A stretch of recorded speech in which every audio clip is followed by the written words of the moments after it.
जी, although इसकी ज़रूरत नहीं है लेकिन मैं फिर भी याद करा दूं कि इस क्लास का टाइम 2:15 से 3:30 है। आज कुछ गुमराह हजरात जो है वो 2 बजे दरवाजे के बाहर पाए गए और उन्होंने कहा जी 2 बजे। रेगुलर क्लास हमारी 2 बजे चल रही होती थी, फिर रिवीजन क्लास का टाइम हमने रखा है 2:15 से 3:30।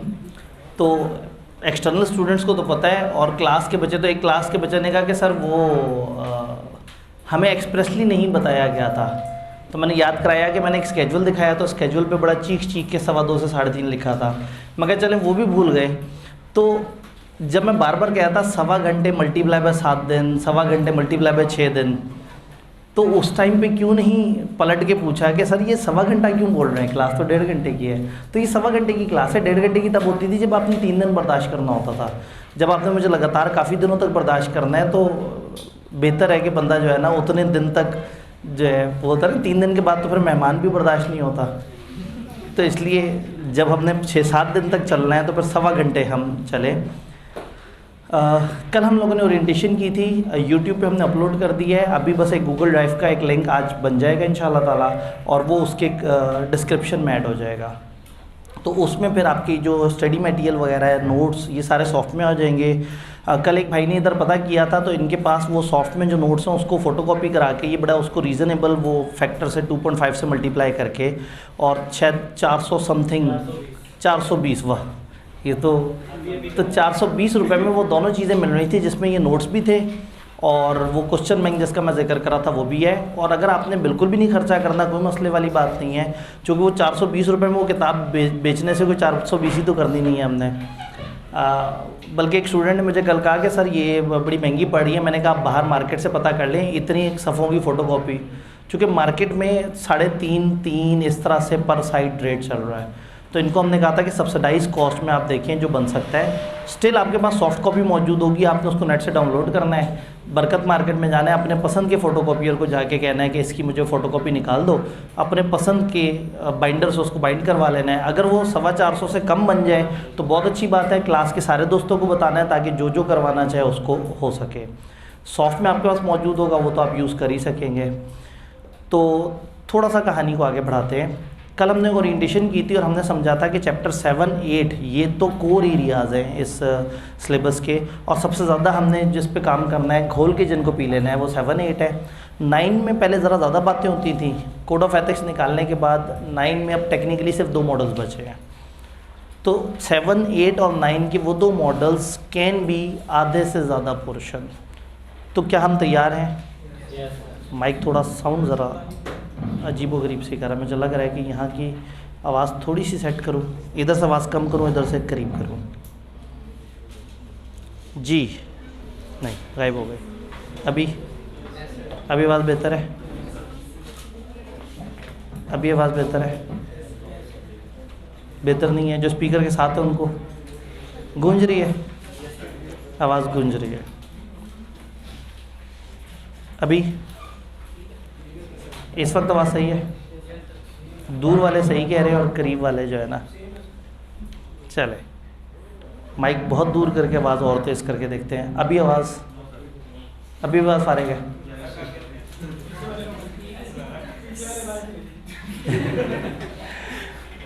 आगे भी हमारे पास कुछ जगह है, आगे वाली एक रो गायब हुई हुई है, मेरे ख्याल में किसी और कमरे में कुर्सियों की वो ज़रूरत पड़ गई हो। इसको फिर हटा देते हैं, कोशिश करते हैं। असल में मैं छोटी क्लासेस में भी माइक यूज़ कर रहा हूँ, 1-2 दिन से गले में थोड़ी सी तकलीफ़ है, लेकिन कोशिश करते हैं। अरे इस वक्त आवाज़ नहीं मसला कर रही, अगर माइक इतने फासले पे हो। ये अभी भी गूंज रही है? ठीक है, ये मैंने करके देखा था ना, वॉल्यूम कम करके देखा था तो ये हालात हो गए थे। चले, इसका मतलब है कि माइक की मूवमेंट से मामला बेहतर हो सकता है। अभी आवाज़ बेहतर है? अभी बेहतर है? अब सही है? अब सही है, हो सकता है यहीं से जा रही हो। ठीक हो गया, सही है। Competitive forces, chapter 7 is all about external analysis. आपने देखना आप कहाँ खड़े हैं, आपके इर्द गिर्द दुनिया में क्या हो रहा है। ये बड़ा प्यारा पेपर बन सकता था अगर जालिम फाइनेंस बीच में ना डालते।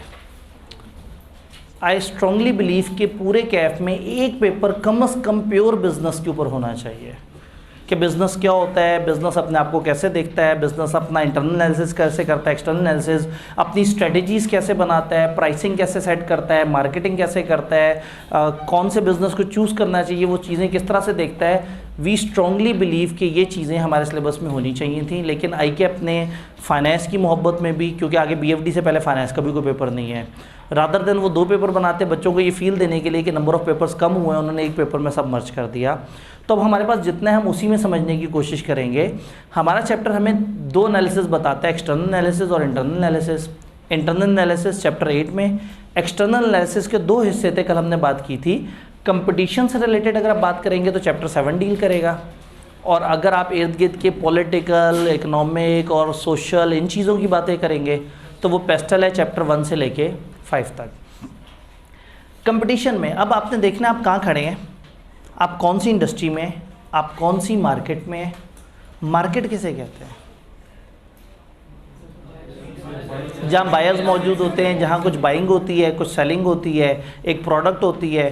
तो जब भी कोई प्रोडक्ट कहीं मौजूद है, प्रोडक्ट या सर्विस, और कुछ बायर्स और कुछ सेलर्स मौजूद है, तो उसको हम कह देते हैं मार्केट। जैसे स्टॉक एक्सचेंज एक मार्केट है, जैसे बरकत मार्केट एक मार्केट है कि वहाँ पे लोग जाएंगे, चीज़ें खरीदो फरोख्त के लिए होंगी। बच्चे तो कह देते हैं CA के कॉलेजेस की मार्केट, एक जगह पे जहाँ पे बहुत सारे कॉलेजेस मिलते जुलते तरीके से सर्विसेज देने की कोशिश कर रहे हैं, तो वो CA के कॉलेजेस की मार्केट बन जाती है। तो हर बिज़नेस को पहले समझना होगा वो कौन सी मार्केट में है, फिर उससे ऊपर लेवल पे आके समझना होगा वो कौन सी इंडस्ट्री में है, ताकि वो अपनी स्ट्रेटेजीज़ बनाए, अपने आप को compete करे, देखे, मार्केट का एनालिसिस करे, तो उसे पता हो कि उसको कौन सी मार्केट और कौन सी इंडस्ट्री में है और उस इंडस्ट्री के डायनामिक्स क्या हैं। कुछ ऐसी इंडस्ट्रीज़ हैं जिसमें सैकड़ों प्लेयर्स होते हैं, कुछ ऐसी इंडस्ट्री है जिसमें गिनती के चंद प्लेयर्स हैं। फॉर एग्ज़ाम्पल पाकिस्तान में रेल की जो सर्विस है, ये एक ऐसी इंडस्ट्री है जिसमें एक ही बड़ा प्लेयर है और बाकी कुछ बेचारे प्राइवेट थोड़ी थोड़ी कोशिश कर रहे हैं, बट उनको प्रॉपर जगह नहीं मिल रही। एयरलाइन सेक्टर में देखें तो हम कहते हैं 6-7 कंपनी है, उस इंडस्ट्री में 6-7 प्लेयर्स हैं। लेकिन पंखे की इंडस्ट्री में देखें, इलेक्ट्रिक इंडस्ट्री में देखें, तो आपको जनाब 20-20 कंपनियां नज़र आ जाती हैं। तो ये जानना ज़रूरी है कि हम कौन सी इंडस्ट्री में हैं, ये जानना ज़रूरी है कि हम कौन सी मार्केट में हैं, हमारी मार्केट के क्या डायनेमिक्स हैं, हमारी इंडस्ट्री के क्या डायनेमिक्स हैं। तो थोड़ा सा जनरल डिस्कशन इस चैप्टर ने स्टार्ट की, पहले उस पर बात करते हैं, फिर स्पेसिफिकली हम अपने मॉडल्स पे आते हैं। मार्केट इज़ अ प्लेस जहाँ बाइंग और सेलिंग होती है। एक मार्केट को प्रोडक्ट्स के हिसाब से भी डिफाइन कर सकते हैं, कस्टमर के हिसाब से भी डिफाइन कर सकते हैं, जोग्राफिकल एरिया के हिसाब से भी।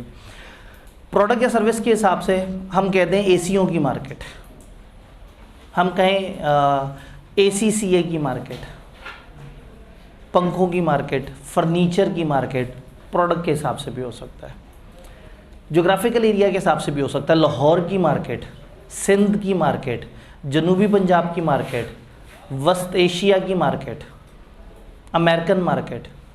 आप एरिया के हिसाब से भी मार्केट को डिफाइन कर सकते हैं, आप प्रोडक्ट या सर्विस के हिसाब से भी, आप कस्टमर के हिसाब से भी कर सकते हैं। जैसे वापडा वाले कहें घरेलू सार्फिन की मार्केट, कमर्शियल सार्फिन की मार्केट, आप कस्टमर्स की कैटेगरी के हिसाब से भी वो कर सकते हैं। हम CA में कह देते हैं नए आने वाले बच्चों की मार्केट और पहले से मौजूद बच्चों की मार्केट। जब हम एनालाइज कर रहे होते हैं, फॉर एग्जांपल अभी फास्ट ट्रैक स्टार्ट हो रहा है, तो हम एनालाइज कर रहे हैं कि फास्ट ट्रैक, ये जो बिजनेस लॉ और टैक्स का फास्ट ट्रैक है, ये मेनली उन बच्चों के लिए है जो अभी PRC से कैफ में आए हैं। अच्छा, कुछ बच्चे कैफ के वो भी हैं जो ऑलरेडी कैफ में मौजूद हैं, जो रिपीटर है या जो सही से पढ़ नहीं पा रहे थे और अब बीच में अपने सिलेबस को बेहतर तैयार करने लगे हैं। तो हम मानते हैं कि हम 2 तरह की मार्केट्स को टारगेट कर रहे हैं, वो जो बिल्कुल बिगिनर CA का स्टूडेंट है और वो जो मुश्किल में आया हुआ CA का कैफ का स्टूडेंट है। तो हमने क्या किया, हमने एक ही प्रोडक्ट के अंदर अलग अलग कैटेगरीज आइडेंटिफाई कर ली कि ये उस तरह का कस्टमर, ये उस तरह का। तो मार्केट को प्रोडक्ट या सर्विसेज के हिसाब से, जैसे clothes, banking, air travel, customer के हिसाब से ये कंज्यूमर मार्केट है, ये कमर्शियल मार्केट है, ये यूथ मार्केट है, ये फलाना मार्केट है, और जोग्राफिकल एरिया के हिसाब से। तो एक तो ये हमें डिफ्रेंशिएशन पता होनी चाहिए। देन हम कहते हैं कि इंडस्ट्री का मतलब है वो सारे सप्लायर जो मिलके एक जैसा मिलता जुलता काम कर रहे हैं। जैसे अगर हम बात करें एरोस्पेस इंडस्ट्री, तो वो सारे बिजनेसेस जो एरोस्पेस के अंदर है, ऑटोमोबाइल इंडस्ट्री की बात करें तो वो तमाम कंपनियां जो गाड़ी से रिलेटेड अलग अलग मार्केट्स में डील कर रहे हैं। कुछ गाड़ी की बाइंग एंड सेलिंग में डील कर रहे हैं, नई गाड़ी में, कुछ पुरानी गाड़ी में डील कर रहे हैं, कुछ स्पेयर पार्ट्स में डील कर रहे हैं। तो ओवरऑल उन सारी मार्केट्स को इकट्ठा करें तो बड़ा सेगमेंट क्या बनेगा, इंडस्ट्री, तो वो बन जाएगी ऑटोमोबाइल इंडस्ट्री। इसी तरह से कंस्ट्रक्शन इंडस्ट्री, जो ग्रे स्ट्रक्चर बनाने वाले हैं वो और लोग हैं, फिनिशिंग करने वाले लोग और हैं, फिर जो बेसिक बेस कंस्ट्रक्ट करने वाले या बहुत लॉन्ग टॉल स्टोरी बिल्डिंग्स बनाने वाले वो भी और लोग हैं। ये अलग अलग मार्केट्स हैं, लेकिन कलेक्टिवली इन सबको क्या कहेंगे, इंडस्ट्री। सीए के बच्चों को पढ़ाने वाली मार्केट, एसीसीए के बच्चों को पढ़ाने वाली मार्केट, पिफा को पढ़ाने वाले, तो इंडस्ट्री क्या होगी, प्रोफेशनल कोर्सेज की एजुकेशन। तो ओवरऑल होगी एजुकेशन ऑफ प्रोफेशनल कोर्सेज। तो हमें ये समझना है कि हम कौन सी इंडस्ट्री में, एक इंडस्ट्री के अलग अलग सेगमेंट्स हो सकते हैं। फॉर एग्जाम्पल एजुकेशन इंडस्ट्री है, उस इंडस्ट्री में एफएससी पढ़ाने वाला अलग सेक्टर है, क्वालिफिकेशन प्रोफेशनल क्वालिफिकेशन वाले अलग हैं, सीएसएस टाइप के अलग हैं। तो एक ही बड़ी इंडस्ट्री में अलग अलग सेगमेंट्स हो सकते हैं। ऑटोमोबाइल इंडस्ट्री है, अलग अलग सेगमेंट हो सकते हैं, नई गाड़ियों को डील करने वाले, पुरानी गाड़ियों को डील करने वाले, स्पेयर पार्ट्स वाले। बैंकिंग एक इंडस्ट्री है, उसमें सेगमेंट हो सकते हैं, commercial banking, consumer banking, deposits वगैरह से रिलेटेड, इंश्योरेंस वगैरह से रिलेटेड। तो बैंक की भी कई तरह की प्रोडक्ट्स हैं। तो हमें समझना है कि हर इंडस्ट्री में अलग अलग सेगमेंट्स होते हैं और मैनेजमेंट नीड टू रिकॉग्नाइज कि आप कौन सी इंडस्ट्री और कौन से सेगमेंट में है, ताकि आप जब अपने आप को मार्केट से कंपेयर करें तो आप अपने उस रेलिवेंट सेगमेंट और अपने उस रेलिवेंट सेक्टर को पहचान सकें कि आप कहाँ हैं और किस तरह से काम कर रहे हैं। डन। पोर्टर ने इंडस्ट्रीज़ की कुछ टाइप्स बताने की कोशिश की है। इंडस्ट्रीज़ को तो कई तरीके से कैटेगराइज किया जा सकता है, लेकिन चंद वर्ड्स बताए हैं जस्ट समझने के लिए। फॉर एग्जांपल कुछ होती हैं फ्रेगमेंटेड इंडस्ट्रीज़। फ्रेगमेंट्स कहते हैं छोटे टुकड़ों को। फ्रेगमेंटेड इंडस्ट्री का मतलब ऐसी इंडस्ट्री जो बहुत छोटे छोटे छोटे छोटे टुकड़ों में डिवाइड हुई हुई है। फॉर एग्जांपल मोची, तकरीबन हर मोहल्ले के किनारे पे कहीं ना कहीं हर मोहल्ले के पास मार्केट में आपको एक या दो मोची मिलेंगे। तो अगर एक बंदे ने मोची का बिज़नेस करना है, कॉबलर का बिज़नेस करना है, तो उसने ये नहीं देखना कि मेरी इंडस्ट्री कैसी है, क्योंकि उसकी इंडस्ट्री प्रॉपर डिफाइंड इंडस्ट्री नहीं है। इतने छोटे छोटे टुकड़ों में टूटी हुई है कि आप अपने आप को पूरी इंडस्ट्री से उस तरह से कंपेयर ही नहीं कर सकते। लेकिन किसी ने एयरलाइन कंपनी शुरू करनी है तो उसके लिए इंडस्ट्री बड़ी क्लियर है कि हाँ भाई ये 6-7 प्लेयर्स हैं, ये इस तरह से करते हैं, ये इस तरह से सोचते हैं, मैंने भी ऐसे ही करना है और मैंने भी ऐसे सोचना है। तो फ्रेगमेंटेड इंडस्ट्री जिसमें छोटे छोटे से बिजनेस हैं, एग्जांपल दिए ड्राई क्लीनिंग की सर्विसेज, हेयर ड्रेसिंग की सर्विसेज, शू रिपेयर की सर्विसेज, ये सारे इस तरह के बिजनेसेस हैं जो छोटी छोटी सी दुकानें बना के बैठे हैं। आप इसको प्रॉपर इंडस्ट्री नहीं कह सकते। जैसे ये किराने की दुकान, तो आप इसको प्रॉपर इंडस्ट्री कह नहीं पाते, लेकिन बहरहाल ये एक इंडस्ट्री है जो रिटेल में चीज़ें प्रोवाइड कर रही है। तो ऐसी इंडस्ट्री जिसकी उस तरह से शक्ल नहीं है और जो छोटे छोटे टुकड़ों में तकरीबन पूरे मुल्क में डिवाइड हुई हो, उसको हम कह देते हैं फ्रेगमेंटेड इंडस्ट्रीज़। फिर इंडस्ट्री की लाइफ के हिसाब से कुछ होती हैं इमर्जिंग इंडस्ट्रीज़, ऐसी इंडस्ट्रीज़ जो अभी नई आई हैं और अब तेज़ी से ग्रो कर रही हैं। आज से 4-5 साल पहले इन्वर्टर्स, ये जो एसी इन्वर्टर्स है, ये इमर्जिंग इंडस्ट्री थी। लोग इस तरफ काम नहीं कर रहे थे और अब बड़ी तेज़ी से इन्वर्टर्स पे काम हो रहा है और धड़ाधड़ लोग जो है वो इसको ख़रीदे जा रहे हैं। तो ये इमर्जिंग इंडस्ट्री का क्या मतलब है, उभरने वाली इंडस्ट्री जो अभी आहिस्ता आहिस्ता आगे आ रही है। जैसे दुनिया के लिए स्पेस ट्रैवल इंडस्ट्री, अफ्रीका के लिए टेलीकम्युनिकेशन इंडस्ट्री इमर्जिंग इंडस्ट्री है। कुछ मुल्कों में एसीसी है, इमर्जिंग है। कुछ मुल्कों में एसीसीए ख़त्म हो चुका हुआ है। इंडिया में कुछ अर्से पहले किया, इंडिया वालों ने नहीं एंटर होने दिया था। बांग्लादेश में जब एसीसी एंटर हुआ तो पाकिस्तानी कॉलेजेस ने बांग्लादेश में भी सर्विसेज प्रोवाइड की, क्योंकि वहाँ वो एक इमर्जिंग इंडस्ट्री थी। तो इमर्जिंग इंडस्ट्री का मतलब है जो भी नई आई है और अभी आहिस्ता आहिस्ता आहिस्ता आहिस्ता ज़ोर पकड़ेगी। तो फिर मैच्योर इंडस्ट्रीज़ होंगी कुछ जो फुल अपने बूम पे पहुँच गई होंगी। उसमें अगर देखें तो किताब ने कहा जैसे ऑटोमोबाइल के मैन्युफैक्चर है, सॉफ्ट ड्रिंक के मैन्युफैक्चर हैं, ये इंडस्ट्री अपने अरूज पे पहुंची हुई है और इस वक्त मैक्सिमम कैपेसिटी पे काम कर रही है। पाकिस्तान में कुछ अरसे पहले जो कैलकुलेशन थी वो ये थी कि तकरीबन 1 महीने में 1 अरब बोतलें पी जाती हैं पाकिस्तान में, कुछ अरसे पहले की रिसर्च के मुताबिक 1 महीने में 1 बिलियन 1 अरब बोतलें पी जाती है। इतने मैच्योर लेवल पे इंडस्ट्री चली गई है कि वो इस लेवल पे सर्व कर रही है। देन डिक्लाइनिंग इंडस्ट्री की लाइफ साइकिल में कई दफ़ा कुछ ऐसी इंडस्ट्रीज ऐसे फेज़ में होती हैं कि वो डिक्लाइन कर रही होती हैं, आहिस्ता आहिस्ता ख़त्म हो रही होती हैं। कि जो टाइपराइटर्स वगैरह वाले मामलात होते थे ये ख़त्म हो गए। फिर बहुत सारे ऐसे एजेंट्स जो आपको सर्विस देते हैं कि आपके घर से डॉक्यूमेंट पिक करेंगे, आपको सारा काम करके देंगे, अब मैक्सिमम काम गवर्नमेंट के ऑनलाइन होना शुरू हो गए हैं। ठीक है, न्यूज़पेपर वगैरह, रेडियो, पोस्ट ऑफिस, ये सारी वो इंडस्ट्रीज़ हैं जो डिक्लाइन होती जा रही है। तो इंडस्ट्री की लाइफ के हिसाब से जो नई इंडस्ट्री है वो इमर्जिंग है, जो डेवलप हुई हुई है वो मैच्योर है, जो खात्मे के करीब है वो डिक्लाइनिंग है। फिर इंडस्ट्री को देखने का एक तरीका ये है कि आप कहते हैं ग्लोबल इंडस्ट्री। कुछ इंडस्ट्रीज़ ऐसी होती हैं जो ग्लोबल होती हैं और कुछ इंडस्ट्रीज़ ऐसी होती हैं जो सिर्फ एक ही मुल्क में चल रही होती हैं। तो ऐसी इंडस्ट्री जो पूरी दुनिया में चल रही हैं और एक ही तरह की प्रोडक्ट पूरी दुनिया में चल जाती है उसको हम कह देते हैं ग्लोबल इंडस्ट्रीज़। जैसे उन्होंने एग्जांपल दी कि आपके जो माइक्रो प्रोसेसर की इंडस्ट्री है, फुटबॉल की इंडस्ट्री है। अब अगेन जिस किताब से उन्होंने छापा मारा वो एक विदेशी किताब होगी तो उन्होंने कहा जी फुटबॉल तो पूरी दुनिया की इंडस्ट्री है। तो सम टाइम कुछ इंडस्ट्रीज़ एक आध मुल्क की होती हैं और सम टाइम कुछ इंडस्ट्रीज़ पूरी ही दुनिया पे छाई हुई होती हैं। और उसमें अब जैसे ये एंड्रॉयड है, एंड्रॉयड की ऐप्स ये इंटरनेशनल ग्लोबल इंडस्ट्री है। किसी भी मुल्क में बैठ के एक बंदा एक ऐप बनाता है और जनाब 1 महीने में मिलियंस ऑफ डाउनलोड भी हो जाते हैं और धड़ाधड़ लोग आके उसको इस्तेमाल करके उसको ख़त्म करके आगे जा चुके होते हैं। तो इंडस्ट्रीज़ को के ऊपर थोड़ी सी डिस्कशन है। जब इंडस्ट्रीज़ की डिस्कशन है तो इसके साथ हम चीज़ कनेक्ट करते हैं कन्वर्जेंस। कन्वर्जेंस का मतलब है कि हम अपनी इंडस्ट्री को समटाइम कन्वर्ट कर रहे होते हैं। अब एक थोड़ा सा प्रॉब्लम है रिवीजन क्लास का। रिवीजन क्लास का पेस थोड़ा सा तेज़ होता है और रेगुलर क्लास की तरह से नहीं होता। रेगुलर क्लास में एक एक लफ्ज़ पे लहक लहक के हमने बहुत सारे सवाल जवाब भी किए हैं, बड़ी लंबी लंबी बातें की हैं, आधे आधे घंटे की डिस्कशन भी की है।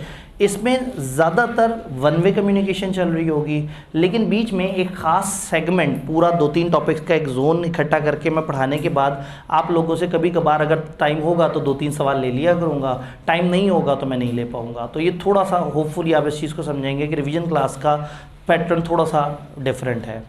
ईमेल बहरहाल मेरा आपके पास मौजूद है, मैं एंड पे भी दे रहा हूँ। फिर भी आपको कोई सवाल हो, कन्फ्यूजन हो, कभी भी यूट्यूब पे वीडियो देखते हुए कन्फ्यूजन आए, आप ईमेल कर सकते हैं। और इन दिनों ईमेल्स पे मैं काफ़ी क्विकली 1 दिन के अंदर अंदर रिस्पांस दे रहा होता हूँ, तो उसमें मैं आपके सवाल को जवाब दे दूँगा। लेकिन अगर इसमें हमने सवाल जवाब 2 वे शुरू कर दिए तो फिर हमारा मकसद फौत हो जाएगा।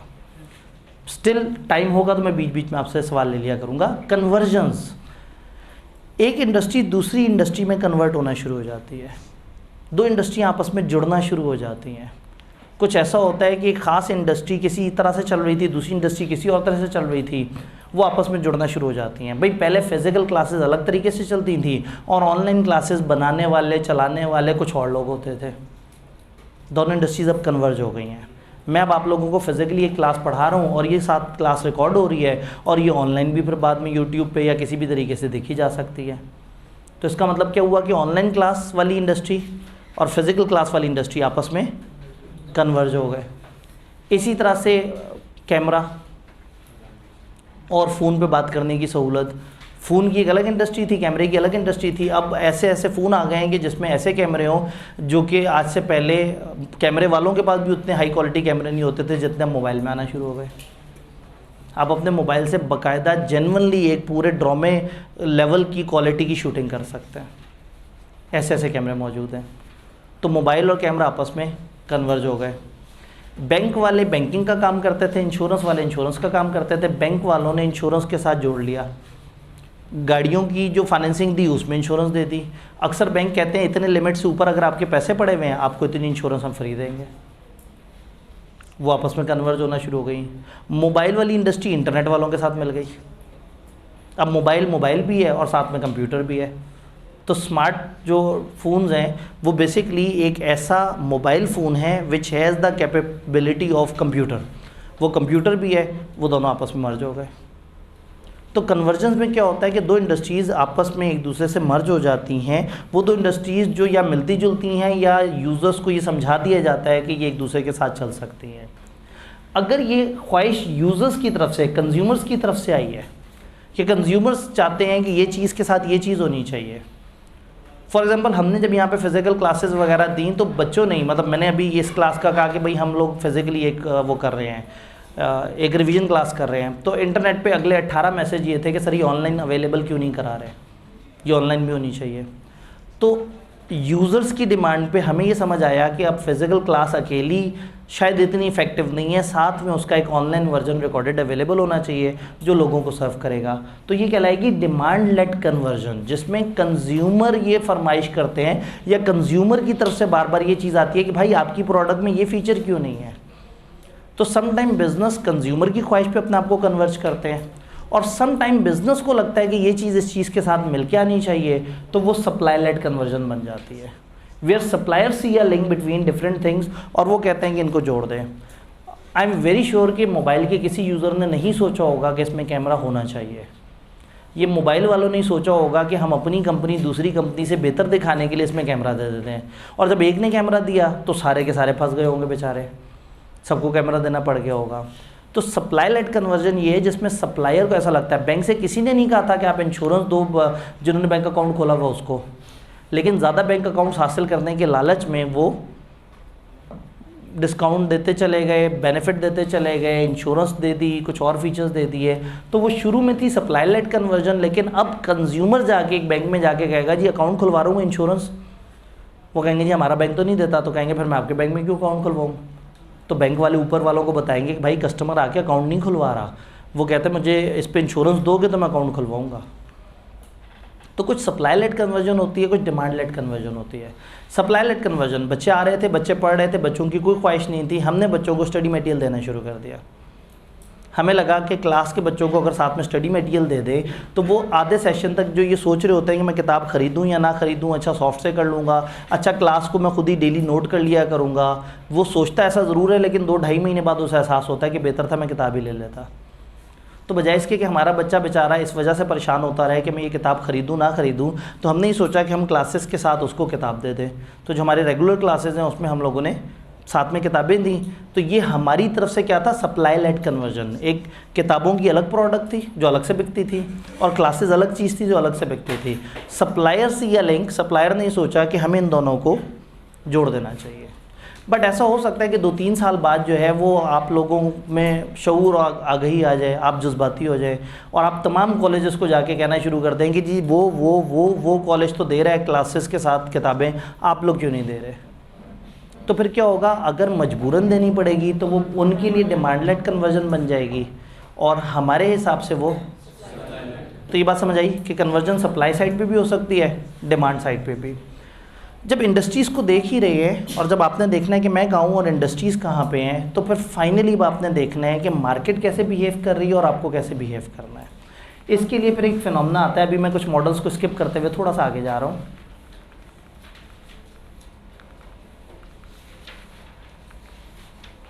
आप स्ट्रेटेजिक ग्रुप देखना शुरू कर देते हैं और अपनी स्ट्रेटेजिक स्पेस फाइंड करने की कोशिश करते हैं।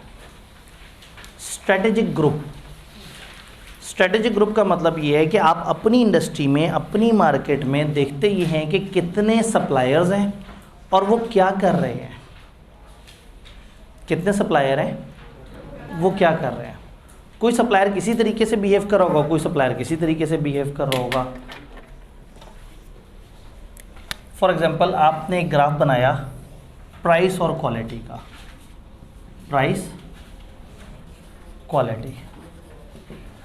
आपको पता लगा आपकी इंडस्ट्री ऐसी है जिसमें 3 ऐसे सप्लायर्स हैं, 3 ऐसे सप्लायर हैं, ए, बी और के।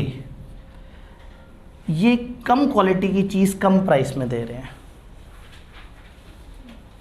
फिर कुछ ऐसे बिजनेसेस हैं जो बिला वजह पैसे ज़्यादा ले रहे हैं, जैसे एम और ओ। ये वो लोग हैं जो क्वालिटी दे रहे हैं कम और पैसे ले रहे हैं ज़्यादा। तो कुछ ऐसे भी हैं कि 2-3 बड़े ब्रांडेड बिजनेस हैं, वो यहाँ पे आ रहे हैं। फॉर एग्जांपल, उनका नाम है जी और वाई। ये पैसे भी ज़्यादा ले रहे हैं, क्वालिटी भी अच्छी दे रहे हैं। तो आपने देखा कि आपके जितने भी प्लेयर्स हैं, आप उनको 3 कैटेगरीज में डिवाइड कर सकते हैं। 3 वो जो कम पैसे लेते हैं लेकिन क्वालिटी भी हल्की देते हैं। 2 वो जो पैसे ज़्यादा लेते हैं, क्वालिटी हल्की देते हैं। दो वो हैं जो पैसे भी ज़्यादा लेते हैं, क्वालिटी भी। आपको नज़र आ गया यहाँ गैप है। अगर कोई ऐसा हो जो क्वालिटी ज़्यादा दे दे, प्राइस कम रखे, तो उसके लिए इतनी खाली जगह है मार्केट में। ये स्ट्रेटेजिक स्पेस है, ये गैप नज़र आ रहा है आपको। रादर देन कि मैं MOABKZY इन सातों को अलग अलग स्टडी करता, ए की स्ट्रेटजी देखता, के की स्ट्रेटजी देता, बी की, इन सात की स्ट्रेटजी देखने के बाद मैं सोचता मुझे क्या करना चाहिए। मुझे समझ आ गया कि इनको मैं 3 ग्रुप्स में डिवाइड कर सकता हूँ। तो मैंने देखना है इस ग्रुप की क्या स्ट्रेटजी है, इस ग्रुप की क्या स्ट्रेटजी है, उस ग्रुप की क्या स्ट्रेटजी है। फॉर एग्जांपल एक नया चैनल खोलने वाला शायद ARY और जियो को एक खाने में रख दे, शायद दुनिया न्यूज़ और आज न्यूज़ और अब तक न्यूज़ या व्हाट्सएवर उनको दूसरे खाने में रख दे, शायद 2-3 नए नाम जो कि सिर्फ जाके एवं ही जो है वो मुख्तलिफ मोहल्लों में जा के लोगों को पकड़ के कि हाँ भाई आपको क्या लगता है जो इतना पानी लाहौर में खड़ा है इसमें नवाज शरीफ का कसूर है या इमरान खान का कसूर है। अब लोग भी अपने जज्बात का इजहार कर रहे हैं। तो कुछ ऐसे नए चैनल्स भी होंगे जो बाज़ारी खबरों के पीछे पड़े हुए हैं और जिनके पास कुछ मवाद नहीं है। तो जब आपने एक न्यूज़ चैनल शुरू करना है तो आपको समझ आ गया कि कुछ लोग यूँ कर रहे हैं, कुछ यूँ कर रहे हैं, कुछ यूँ कर रहे हैं, सच कोई नहीं बोल रहा। तो मार्केट में गैप है, लोग बेचारे तरस गए हैं सच सुनने को। तो अगर कोई चैनल सच बोलना शुरू कर दे तो चांसेस हैं कि बहुत सारे लोग उसकी तरफ ओरिएंट हो जाए। तो सच नाम का भी एक चैनल है, ठीक है जी, वो बंद हो जाएगा। हाँ सच, वो उसे भगा देंगे, प्रेस कॉन्फ्रेंस करवा देंगे। अच्छा जी, ठीक। तो पॉइंट समझ आया कि आप स्ट्रेटेजिक ग्रुप्स बनाते हैं। स्ट्रेटेजिक ग्रुप का क्या मतलब हुआ फिर? स्ट्रेटेजिक ग्रुप का मतलब ये हुआ कि वो नंबर ऑफ एंटिटीज़ जो एक इंडस्ट्री में मिलती जुलती स्ट्रेटेजीज़ के साथ चल रहे होते हैं, तमाम एंटिटीज़ उस ग्रुप को हम उनको कलेक्टिवली एक सिंगल कंपेटिटर काउंट कर सकते हैं। तो मैंने 7 लोगों को नहीं सोचना, मैंने 3 लोगों को सोचना है। वो क्या कर रहा है, वो क्या कर रहा है, वो क्या कर रहा है। Instead of analysing each competitor individually आप इनको ग्रुप्स में एनालाइज कर सकते हैं। जब कम कंपेटिटर्स होंगे तो स्ट्रेटेजिक ग्रुप का फ़ायदा नहीं है। पता लगा आपके 2 कंपेटिटर हैं और आप बैठे सोच रहे हैं, आब्दी साहब ने कहा था स्ट्रेटेजिक ग्रुप बनाने हैं, अब समझ नहीं आ रहा कि इन 2 के मैं ग्रुप्स कैसे बनाऊं। भाई जब हैं ही 2 तो उन 2 को एनालाइज कर लें। अगर कंपेटिटर 17 हैं, अब जैसे न्यूज़ चैनल के केस में 20 से ऊपर न्यूज़ चैनल है, तो आप बजाय इसके कि 20 को स्टडी करें, आप उनकी मिलती जुलती प्रॉपर्टीज़ पे उनकी ग्रुपिंग कर दें और उस पूरे ग्रुप को समझ लें कि वो पूरा ग्रुप क्या कर रहा है। तो आपने देखा कि मार्केट में 3 ऐसे लोग हैं, 3 ऐसे इंस्टीट्यूट हैं जो कम पैसे लेते हैं लेकिन क्वालिटी भी हल्की देते हैं।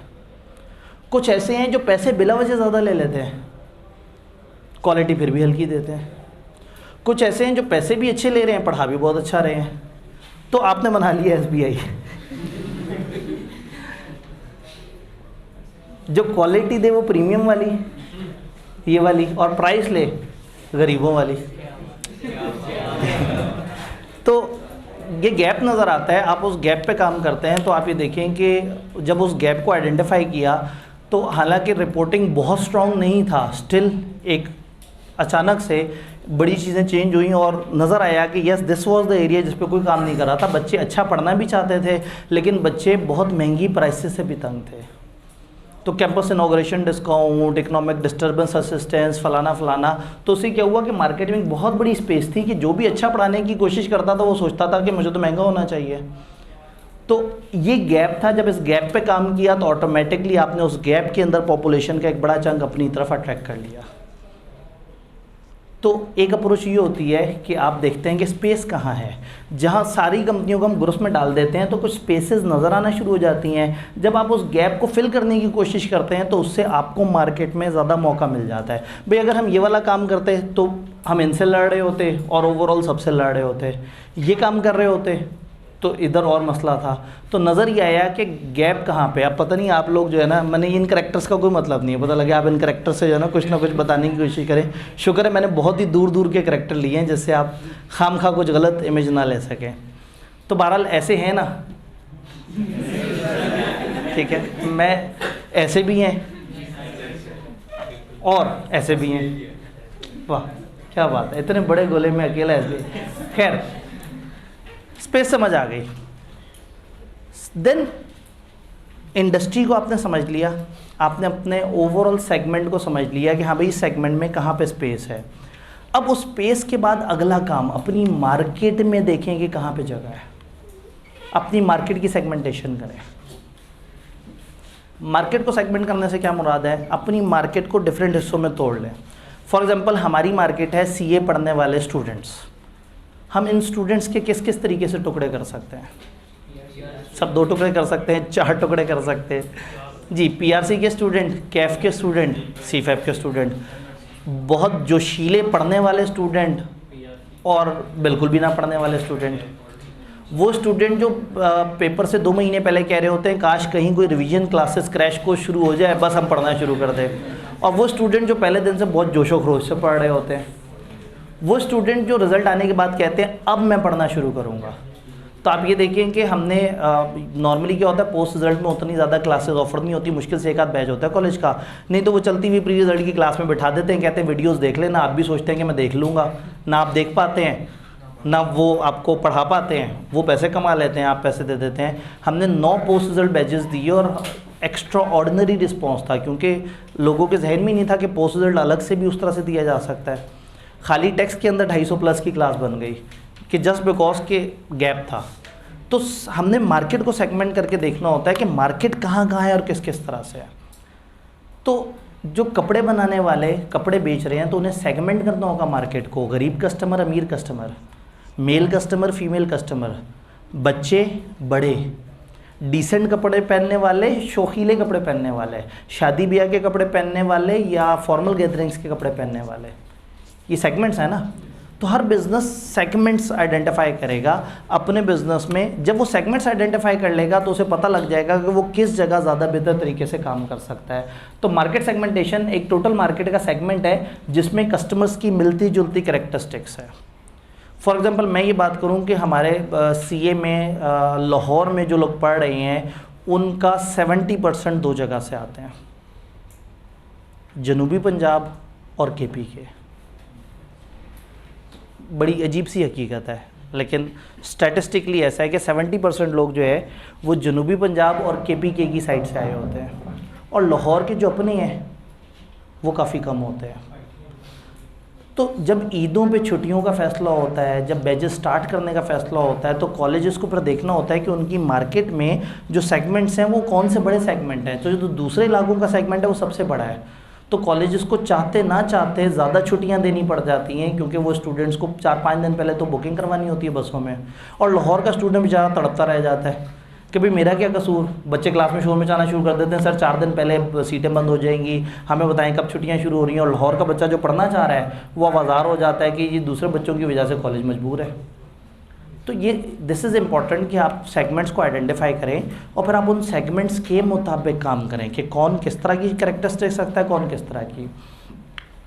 मार्केट सेगमेंटेशन प्रोसेस है, मार्केट को डिवाइड कर देते हैं आप सेगमेंट्स में, देन आप अपनी प्रोडक्ट्स कस्टमर को मार्केट में तोड़ तोड़ के देने की कोशिश कर सकते हैं। आप सेगमेंट जोग्राफिकल एरिया के हिसाब से भी बना सकते हैं। भाई बीकन हाउस वाले सोचें कि टाउनशिप वालों के क्या जज्बात है और डिफेंस वालों के क्या जज्बात है।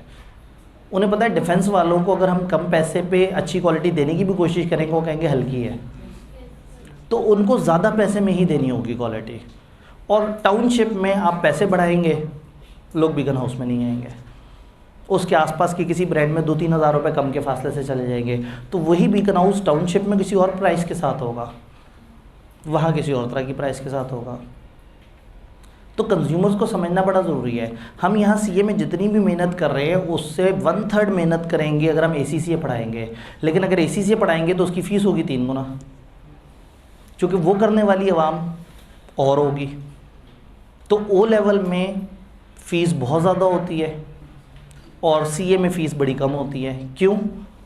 सेगमेंटेशन करके आपको अंदाज़ा हो जाता है कि कौन सा किस क्लास से ताल्लुक़ रखता है। सीए में मेहनती लोग आते हैं, ओ लेवल ए लेवल में ज़्यादातर अमीरों के बच्चे आते हैं, ज़्यादातर 80 to 90%, एक्सेप्शंस हैं।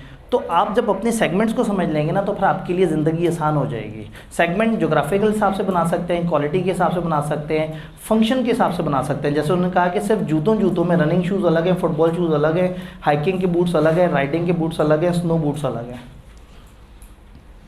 सिर्फ जूतों में इतनी तरह की कैटेगरीज़ है, कपड़ों में कितनी तरह की कैटेगरीज़ है। मैं अक्सर एग्जांपल देता हूँ कि जे एक ब्रांड था जुनैद जमशेद का, फिर वो जे डॉट कहलाना शुरू हो गया, आगे चल के उसको चेंज कर दिया। तो इन्होंने अपने आप को स्टार्ट किया था बहुत ही डिसेंट मर्दों के कुर्तों से, ये कंसिडर करते हुए कि कोई ऐसा ब्रांड नहीं है जो बहुत डिसेंट मर्दों के कुर्ते बनाए। इन्होंने ब्रांड शुरू किया, लोग बड़े जज्बाती हो गए और वो तमाम डिसेंट लोग मुनासिब एज के, अधेड़ उम्र या ज़्यादा एज के जो अच्छे डिसेंट कुर्ते पहनना चाहते थे, थोड़े पैसे ज़्यादा उन्हें फ़र्क नहीं पड़ता था, उन्होंने जे के कुर्ते ख़रीदने शुरू कर दिए जो मार्केट से दुगनी से ज़्यादा प्राइस पे थे। बट क्या हुआ, ये सेगमेंट मार्केट में बहुत ही छोटा सा था। वो एक दफ़ा तो उनके पास सेगमेंट आ गया, शुरू में तो अच्छे चल पड़े, फिर उनके बाद उन्हें नज़र आया कि उनके आसपास के हल्के थके हुए से ब्रांड उनसे 15-15 गुना सेल्स कर रहे थे, क्योंकि वो औरतों के कपड़े बेच रहे थे, बच्चों के कपड़े बेच रहे थे, वो शादी ब्याह के कपड़े बेच रहे थे। अब शादी ब्याह का एक लहंगा, एक साड़ी 1.5 लाख में बिक रही है, ठीक है, और उसके एक भाई ताज़ा परचेजिंग से गुजरे हैं, तो वो जो है ना बहुत ज़्यादा उदासी में उनका जो है शायद कोई कमेंट आया, तो इनको समझ आ गया कि भाई हमारा जो कंज्यूमर है वो एक मेल है और वो भाव तो बहुत ज़्यादा करता है, उसको कपड़े की इतनी पहचान भी नहीं है। भाई ख़वातीन को बताया जा सकता है कि भाई ये सूट 7 का क्यों, ये 10 का क्यों, वो कहते हैं इसमें उस तरह का शेफून है, वो कहेंगे अच्छा उस तरह का शेफून, हाँ ठीक है। मर्द को जो मर्जी बता देंगे कि धागा ही है ना, एंज करके एंज पाता होना है। तो मर्द बार्गेन भी बहुत करता था और उस कैटेगरी में मर्द था भी बड़ा कम, और आहिस्ता आहिस्ता मर्दों ने भी खट्टे रंग पहनने शुरू कर दिए थे, ऑरेंज कलर के कुर्ते, पिंक कलर के कुर्ते, फिरोज़ी कलर के कुर्ते। तो उन्हें समझ आया कि मार्केट सेगमेंटेशन करके अंदाज़ा हुआ कि हम मार्केट की एक बहुत बड़ी पॉपुलेशन लूज़ कर रहे हैं, क्योंकि हम बच्चों के कपड़े नहीं दे रहे, हम ख़वातीन के कपड़े नहीं दे रहे। उन्होंने फिर ख़वातीन और बच्चों के कपड़े भी आहिस्ता आहिस्ता करके इंट्रोड्यूस कराए, फिर परफ्यूम्स वगैरह ले आए, कुछ और चीज़ें। आज जे डॉट की किसी भी आउटलेट पे किनारे पे कहीं शर्मिंदा से कुछ 5-6 हैंगर्स पे मर्दों के कपड़े टंगे हुए होते हैं और बाकी तूफ़ान मचा हुआ होता है ख़वातीन और बच्चों के कपड़ों से। अगेन दिस इज़ सेगमेंटेशन, कि आप देखते हैं कि आपका कंज्यूमर किस किस तरह का है, किस एज ग्रुप का है, किस सोशल क्लास का है, किस एरिया का, आप उसके मुताबिक भी काम करते हैं। तो जिस तरह से आपने स्ट्रेटेजिक स्पेस वहाँ निकाला था ना, उसी तरह से स्ट्रेटेजिक स्पेस आप सेगमेंटेशन में भी निकाल सकते हैं। कि आप कह सकते हैं कि हमारी सेल्स यंग और सिंगल्स को इतनी है, यंग एंड मैरिड को इतनी है, मैरिड यंग चिल्ड्रन को इतनी है, फलाना को इतनी, मैरिड चिल्ड्रन लेफ्ट होम, इनके ऊपर कोई काम नहीं कर रहा, रिटायर्ड पे काम कर रहे हैं, फलाना। जो घर बनाने वाले थे उन्होंने देखा कि पुराने ज़माने में क्या होता था, कंबाइंड फैमिली सिस्टम होते थे, बड़े बड़े घर, और फिर क्या होता था कि अगर छोटे घर भी होते थे तो कम से कम 10 मरले के होते थे। फिर लाहौर जैसे शहर में एक बहुत बड़ी पॉपुलेशन है, दूसरे शहर से आए हुए उस बंदे की जो मेहनत कर रहा है, आहिस्ता आहिस्ता यहाँ पे नौकरी उसकी चल पड़ती है, फिर वो शादी करता है और सिर्फ वो और उसकी मिसेज़ लाहौर में रहते हैं, बाकी सारे घर वाले होते हैं आबाई शहर में। तो ऐसे लोगों को लाहौर में 10 मरले का घर नहीं चाहिए, इनको 5 मरले का घर भी नहीं चाहिए, इनको चाहिए फ्लैट्स 1-2 कमरों के, इनको चाहिए एक रूम हो, एक साथ सेटिंग एरिया और साथ किचन सा बना हुआ हो जिसका किराया कम हो। तो जब कॉन्ट्रैक्टर्स ने, मार्केटर्स ने इस चीज़ को देखा कि मार्केट में ये सेगमेंट खाली है जिस पे कोई काम नहीं कर रहा, मैरिड लेकिन अपने घरों में ना रहने वाले लोग, तो इन लोगों के लिए छोटे छोटे अपार्टमेंट, छोटे छोटे फ्लैट्स, तो अचानक से बहुत ज़्यादा फ्लैट्स बनने शुरू हो गए, अपार्टमेंट्स बनना शुरू हो गए। सरप्राइजिंगली उनकी सेल सबसे ज़्यादा तेज़ थी, क्योंकि देयर वाज अ गैप। तो जिस तरह से इंडस्ट्री में भी गैप होता है ना, उस तरह से मार्केट में भी गैप होता है। तो मार्केट की सेगमेंटेशन करके आप उस गैप को आइडेंटिफाई करते हैं। मार्केट की सेगमेंटेशन के फ़ायदे क्या हैं, अगेन किताब में, आईकेप की किताब में नहीं दिए हुए, मैंने ऑन सेफर साइड एक ट्यूटर नोट डाला हुआ है किताब में। किताब में अगर कहीं ये चीज़ लिखी नज़र आए ना, ट्यूटर नोट, जो सॉफ्ट में आप लोगों से लिंक पे शेयर हो रही होगी, तो उसमें क्या होता है कि टीचर इजाफी कुछ डिटेल दे रहा है जो कि आईकेप की किताब में नहीं लिखी हुई। तो सेगमेंटेशन के फ़ायदे अगर आईकेप आपसे लॉजिकली पूछे और ये एक्सपेक्ट करें कि आपको पता होगा, तो बेहतर है कि आप एक दफ़ा इस लिस्ट को पढ़ लें। सेगमेंटेशन से क्या होगा, आप कस्टमर नीड ज़्यादा बेहतर मैच करेंगे, आपका प्रॉफिट ज़्यादा बढ़ जाएगा, क्योंकि किसी सेगमेंट पे कुछ होगा, किसी सेगमेंट पे कुछ और तरीके से। जो सीए में नया बच्चा आ रहा है उसे तो नहीं पता कि होना क्या है। यूनिवर्सिटी की फ़ीसें 4-5 लाख रुपए, उसे आप कहेंगे 1.5 लाख में पहला लेवल, वो कहेगा 1.5 लाख बस, वो एडमिशन करा देगा। जब कैफ में आएगा तो वो एक एक पेपर की एक एक इंस्टॉलमेंट पे लड़ रहा होगा। तो वही मार्केट में जो बिगिनर स्टूडेंट है उसको मुंह फाड़ के 1.5 लाख फीस बोल दो, मसला ही कोई नहीं, और 10,000 रजिस्ट्रेशन भी ले लो तो दे देगा। मतलब पिछले दिनों यहाँ एक बच्चे के एडमिशन में मैं हैरान हुआ, मैंने कहा ये इसको नहीं पता था हम कैसे लोग हैं, ये इतने ज़्यादा पैसे कैसे दे गया है। मतलब सबको पता है कि इधर आगे तो हमने बहुत ज़्यादा भाव करना है, बहुत ज़्यादा एप्लीकेशन देनी है फलाना। अब वो कोई नया बच्चा था, मासूम सा बच्चा, पता नहीं वो अच्छे खासे पैसों में एडमिशन करा के बैठा था PRC में, और मेरा दिल कर रहा था कि इस बच्चे को हम कहेंगे भाई आ जाओ, तुम्हें थोड़ा डिस्काउंट दे देते हैं, बहुत ज़्यादा ही तुम ज़्यादा ही जज्बाती हो गए, इतना नहीं देने होते पैसे। तो अगेन दिस इज़ सेगमेंटेशन। जब आप सेगमेंट करते हैं तो आपको पता लग जाता है कि हाँ PRC इज़ द प्लेस जहाँ ज़्यादा पैसे रखे जा सकते हैं, कैफ इज़ द प्लेस जहाँ पे इस तरह की स्ट्रेटेजीज़ होंगी, CFAP इज़ द प्लेस जहाँ इस तरह की स्ट्रेटेजीज़ होंगी। तो सेगमेंट बनाने से आप ज़्यादा बेहतर प्रॉफिट कमा सकते हैं, आप बेटर अपॉर्चुनिटीज़ ले सकते हैं, आप ज़्यादा कस्टमर्स को रिटेन कर सकते हैं। अगर आप PRC पे भी काम कर रहे हैं, कैफ पे भी काम कर रहे हैं, CFAP पे भी काम कर रहे हैं, तो फिर क्या होगा कि आप PRC के बच्चों को कैफ में, कैफ के बच्चों को CFAP में रिटेन कर सकते हैं। सम टाइम एक बच्चा आया और उस बच्चे ने आकर डिस्कशन की जी मैंने कैफ के ये 1-2 पेपर पढ़ने हैं, तो फ्रंट ऑफिस की कोशिश होती है कि आज ही उससे वो सारे पैसे ले ले। और मैं उन्हें यही कहता हूँ कि भाई आप ये सोचो कि ये बच्चा पहली दफ़ा आपके पास नहीं आ रहा, ये अगले काफ़ी सेशन तक अलग अलग सब्जेक्ट में आपके पास आना है। आज ये बिल्कुल CA के बिगनर लेवल पे है, आप CA फाइनल के एंड तक पहुँचे हुए हैं, आप हर तरह का सब्जेक्ट दे रहे हैं। तो आप ये मत सोचें कि आज इसको अगर हम 5,000 छोड़ देंगे तो उसमें हमारा कोई नुकसान है। आप अगर आज जैसे 5,000 कम कर देते हैं और ये बच्चा आपका लॉयल फ़ैन बन जाता है या आपके साथ अच्छे तरीके से चलता है तो ये रिपीट होगा।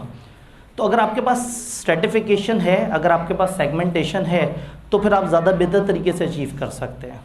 अगर आप बच्चों के मोबाइल भी बनाते हैं और बड़ों के मोबाइल भी बनाते हैं तो बच्चे आप ही की कंपनी का मोबाइल ख़रीदेंगे बड़े होके। अगर आप बच्चों की स्कूलिंग भी कर रहे हो और यूनिवर्सिटी भी आपने अपनी बनाई हुई है तो वो बच्चे जो आप ही के स्कूलिंग सिस्टम से मुतासिर होंगे वो आप ही की यूनिवर्सिटी में भी आएंगे। तो ज़्यादा कस्टमर रिटेन होते हैं। मार्केट कम्युनिकेशन को टारगेट कर सकते हैं, आपको पता होता है कि हमने किस वक्त किसको कैसे टारगेट करना है। अगर हम सारी तरह के स्टूडेंट्स को एक जैसा स्टूडेंट माने तो गलत है। कल जैसे बात हो रही थी कि जी वो मैसेज आया था कि जी वो जो बच्चे जो एंड वाले हैं उनको अगर PP का बैच करना हो, अब हमने उसको टारगेट किया था, हमें पता था कि जो कैफ के बच्चे स्टार्टिंग वाले हैं उनको ज़रूरत नहीं है, लेकिन वो लोग जो आखिरी 2-3 पेपर्स में हैं देयर आर चांसेस कि उनमें कुछ बच्चे होंगे। कल बल्कि यहाँ पे जिक्र हो रहा था कि जी वो बड़ी अजीब सी मार्केटिंग थी या वो मतलब उसमें को बहुत ज़्यादा अच्छे ग्राफिक्स नहीं थे। मुझे कल से अब तक कई बच्चों ने और फ्रंट ऑफिस पे भी जाके कई बच्चों ने कहा है कि जी ये वाला बैच हमें नहीं पता था और इससे हमें फ़ायदा हो सकता है। तो समटाइम क्या होता है कि आप समझते हैं कि कौन सी टारगेट मार्केट और आपने उसको क्या पैगाम देना है। जो बच्चे हमारे पास बिज़नेस लॉ पढ़ के गए होंगे हमें ये समझ आनी चाहिए कि हमें उनको PRC के मार्केटिंग के मैसेज नहीं करने चाहिए। हमें उन्हें बताना चाहिए कि आगे हम कंपनी लॉ का कॉस्ट अकाउंटिंग का बड़ा ज़बरदस्त सा कम्बो बैच दे रहे हैं। क्योंकि जो B लॉ और शुरू के 2-3 पेपर पढ़ के गया वो ग्रुप A में से कॉस्ट उठाएगा और ग्रुप B में सबसे पहले कंपनी लॉ उठाएगा। तो जब आप अपनी सेगमेंटेशन कर लेते हैं मार्केट की तो आपके लिए ईजी हो जाता है कि आपने किस ग्रुप के साथ क्या स्ट्रेटेजी लगानी है। डन। तो ये जेनेरिक डिस्कशन है जो इस चैप्टर ने ओवरऑल अप्रोच के ऊपर बताई कि आपने बिज़नेस क्या है, मार्केट किसे कहते हैं, इंडस्ट्री किसे कहते हैं, इंडस्ट्री के सेगमेंट्स किसे कहते हैं, आपने किन सेगमेंट्स को फोकस करना है, आप स्पेस कहाँ निकाल सकते हैं और आप सेगमेंटेशन से क्या फ़ायदा उठा सकते हैं। इसके बाद फिर हम देखेंगे कि इस चैप्टर में जो 2-3 मॉडल्स हैं हम उसके ऊपर बात करेंगे। आगे जाने से पहले एक भाई का शायद एक सवाल था। आपका सवाल था? कोई नहीं था सवाल, आप अंगड़ाई ले रहे थे शायद। मैं पढ़ा रहा था तो मुझे लगा आपका हाथ खड़ा है। ठीक है, सही है। कोई अभी तक जितनी हमने बात की उसमें कोई मोटी मोटी कन्फ्यूजन हम उसको डिस्कस करें फिर आगे चलें। दामन वक्त में गुंजाइश कम है, मुकाबला सख्त है। कोई सवाल नहीं है? कुछ नहीं समझ आ रहा? सारा समझ आ रहा है? ठीक। लें जी, हम आते हैं जो डिफरेंट मॉडल्स हैं। लो आगे जाने के बाद सवाल आया है। क्या है सवाल? ठीक है, अगर क्वालिटी ज़्यादा कर दें और प्राइस कम कर दें, ये भी एक ग्रुप बन जाएगा। बिल्कुल ऐसे ही है।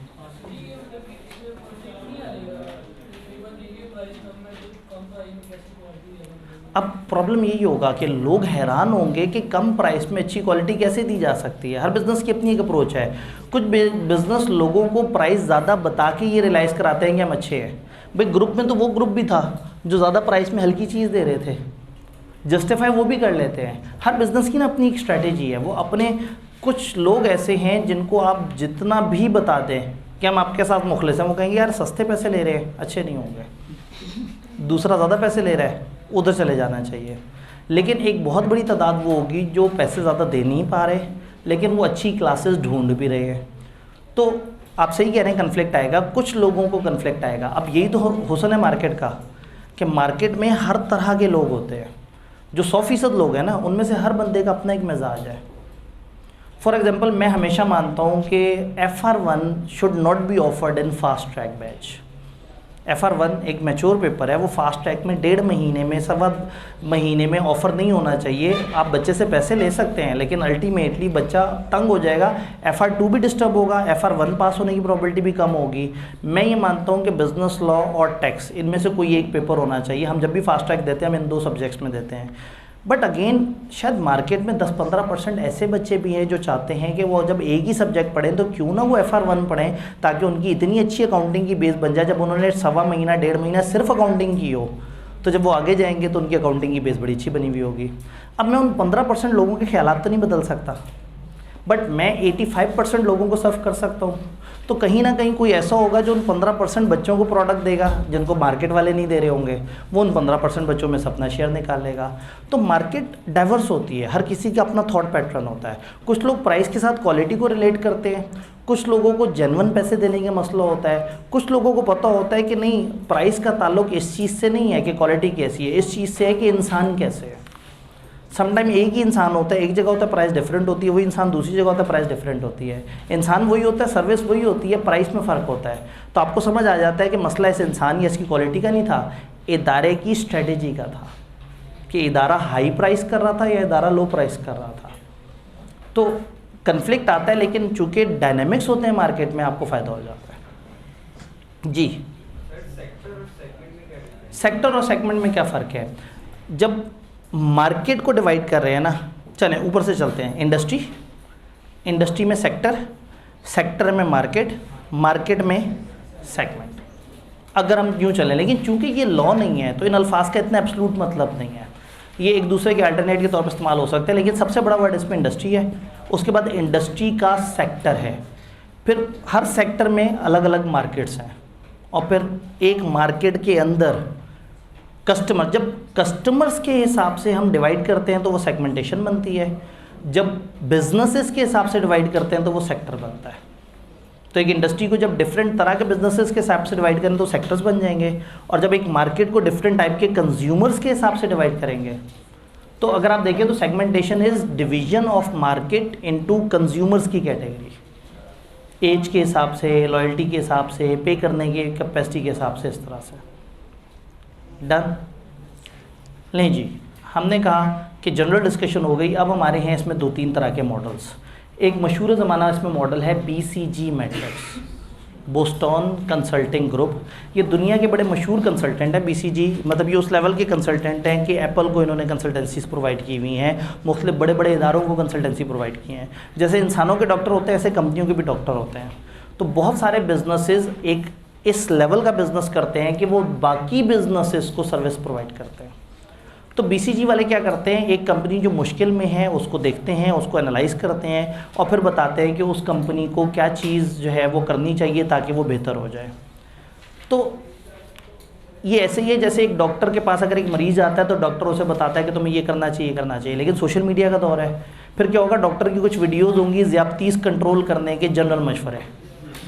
अब वो एक जनरल मशवरे ऐसे होंगे जो सारी मार्केट के लिए होंगे, लेकिन जो उसके पास कस्टमर आएगा उसको वो स्पेसिफिकली उसकी गाइडेंस देगा उसके हिसाब से। तो इसी तरह से ये कंपनियां भी ना अपने कुछ मॉडल्स बनाती हैं और दुनिया को एजुकेट करती हैं।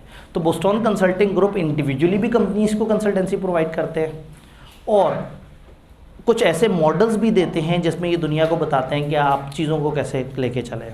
तो इन्होंने बहुत सारी कंपनियों के बहुत सारे प्रोडक्ट्स को रिसर्च करने के बाद ये देखा कि कंपनियों की डिफरेंट जो प्रोडक्ट्स या चीज़ें हैं उनको हम SBU कह सकते हैं, स्ट्रेटेजिक बिजनेस यूनिट। एक कंपनी के कई दफ़ा कई प्रोडक्ट्स होते हैं, कई दफ़ा एक कंपनी की कई ब्रांचेस होती हैं, कई दफ़ा एक कंपनी की कई लोकेशंस होती हैं, कई दफ़ा एक कंपनी के कई डिपार्टमेंट्स होते हैं। कई दफ़ा एक कंपनी के कई तरह के वेंचर होते हैं। फॉर एग्जांपल एक रेस्टोरेंट है, वो चाइनीज़ खाना भी देता है, पाकिस्तानी खाना भी देता है और ब्रेकफास्ट वगैरह भी देता है। तो शायद वो रेस्टोरेंट वाला पाकिस्तानी खानों की स्ट्रेटजीज अलग रखेगा, चाइनीज़ की अलग रखेगा, ब्रेकफास्ट की अलग रखेगा। तो उस रेस्टोरेंट के उसके 3 तरह के कुजीन, उसके बन गए 3 SBU, strategic business unit. Samsung जैसी कंपनियों को देखें तो हो सकता है वो कहते हों कि यूरोप की मार्केट, मिडल ईस्ट की मार्केट, अमेरिकन मार्केट, तो उनके लिए अमेरिकन मार्केट पूरी की पूरी एक SBU होगा जिसके बारे में वो डिसीजन लेंगे। उस SBU में फर्दर छोटे छोटे SBU होते हैं। SBU कहते हैं बिजनेस की उस स्मॉल यूनिट को जिससे रिलेटेड स्ट्रेटजीज़ किसी और बिजनेस से फ़र्क है। अब अगर मैं बात कर रहा हूँ कि हम कैफ में अलग स्ट्रेटजीज़ लेके चलेंगे और PRC में अलग लेके चलेंगे, तो PRC एक SBU हो गया। अच्छा, फ़र्ज़ करें कल को हम 3 कैंपस के साथ आते हैं, तो हम कहते हैं इस कैंपस की स्ट्रेटजीज़ फ़र्क हैं, उसकी फ़र्क है, उसकी फ़र्क है, तो अब हमारा एक कैंपस SBU बन जाएगा। फिर उस एक कैंपस के अंदर छोटे छोटे 2-3 SBUs होंगे। तो SBU है बिज़नेस का वो small unit, strategic business unit, जिससे रिलेटेड आप स्ट्रेटेजी को अलग से करते हैं। तो इन्होंने कहा भाई आप अपने जितने भी SBUs हैं ना, उनको 4 में से किसी एक कैटेगरी में डिवाइड कर लें। अब SBU can be product, SBU can be department, SBU can be location. तो इस मॉडल में 2 वेरिएबल हैं, एक वेरिएबल है मार्केट शेयर और एक है मार्केट ग्रोथ। मार्केट शेयर का मतलब है कि आपका SBU उस मार्केट में अपने बाकी कंपेटिटर्स की निस्बत कहाँ पे खड़ा हुआ है, और मार्केट ग्रोथ का मतलब है कि उस वाले SBU की जो मार्केट है वो कितनी तेज़ है। फॉर एग्जांपल गोरमे वाले फर्नीचर का काम करते हैं, फर्नीचर उनका एक SBU है, फार्मेसी उनका एक SBU है, बेकरी उनका SBU है, शादी हॉल उनका एक SBU है। बात समझ रहे? तो फर्नीचर नामी SBU को जब वो देखेंगे तो वो देखेंगे कि उनके फर्नीचर का फर्नीचर की मार्केट में कितना शेयर है। फॉर एग्जाम्पल मैं कहता हूँ कि जितना भी फर्नीचर बिक रहा है उसमें से 10% शेयर है गोरमे का, तो हमें पता लग जाएगा कि उनका शेयर बहुत हाई नहीं है, मीडियम या लो शेयर है। अब अगली चीज़, फर्नीचर की मार्केट कितनी तेज़ है, फर्नीचर की मार्केट में ग्रोथ कितनी है, तो पता लगा फर्नीचर की मार्केट उतनी तेज़ ग्रोथ वाली मार्केट नहीं है। लेकिन अगर वो दवाइयों के बिज़नेस में है तो दवाइयों की मार्केट ऐसी है जो बड़ी तेज़ी से ग्रो कर रही है, और अगर वो कहीं IT में होते हैं तो IT की मार्केट तो बहुत तेज़ी से ग्रो कर रही है। तो 2 वेरिएबल हैं, एक वेरिएबल है कि आप जिस मार्केट में, वो मार्केट कितनी तेज़ है, वो कितनी तेज़ी से कर रही है, और एक ये है कि आपका उस मार्केट में शेयर कितना है। भाई फॉर एग्जांपल हम कहें कि हमने 3000 बच्चे पढ़ाए एक दफ़ा और अगली दफ़ा हमने 3500 पढ़ाए, हम कहें अरे वाह बड़ी ग्रोथ हमारी है। पता लगा कि पिछली दफ़ा 20,000 बच्चे CA कर रहे थे, अगली दफ़ा 1 लाख बच्चे CA कर रहे हैं। तो मार्केट की ग्रोथ तेज़ है और हमारे पास मार्केट का जो शेयर है वो भी कम हो गया, और हम उस ग्रोथ के हिसाब से ग्रो भी नहीं कर रहे। तो ये देखना इंपॉर्टेंट नहीं है कि मेरी प्रोडक्ट कितनी ग्रो कर रही है, ये देखना इंपॉर्टेंट है कि मार्केट कितनी ग्रो कर रही है। तो आप अपने सारे SBUs को इन 4 में से किसी कैटेगरी में डाल देते हैं। ऐसे SBUs जो ऐसी मार्केट में जो बहुत तेज़ ग्रोथ में है और आपके पास मार्केट का एक बड़ा शेयर भी है, उसे आप क्या कहेंगे, वो स्टार्स है। ये आपके स्टार प्रोडक्ट्स होते हैं, ये स्टार SBUs होते हैं जो बड़े तेज़ चल रहे होते हैं। फॉर एग्जांपल अगर हम सैमसंग की बात करें तो सैमसंग जिस मार्केट में है, मोबाइल वाली मार्केट, वो बहुत तेज़ी से ग्रो कर रही है, और उस मार्केट में सैमसंग के स्मार्टफोन और ख़ास तौर पे जो उनके प्रीमियम स्मार्टफोन है उनका शेयर भी मार्केट में अच्छा खासा हाई है।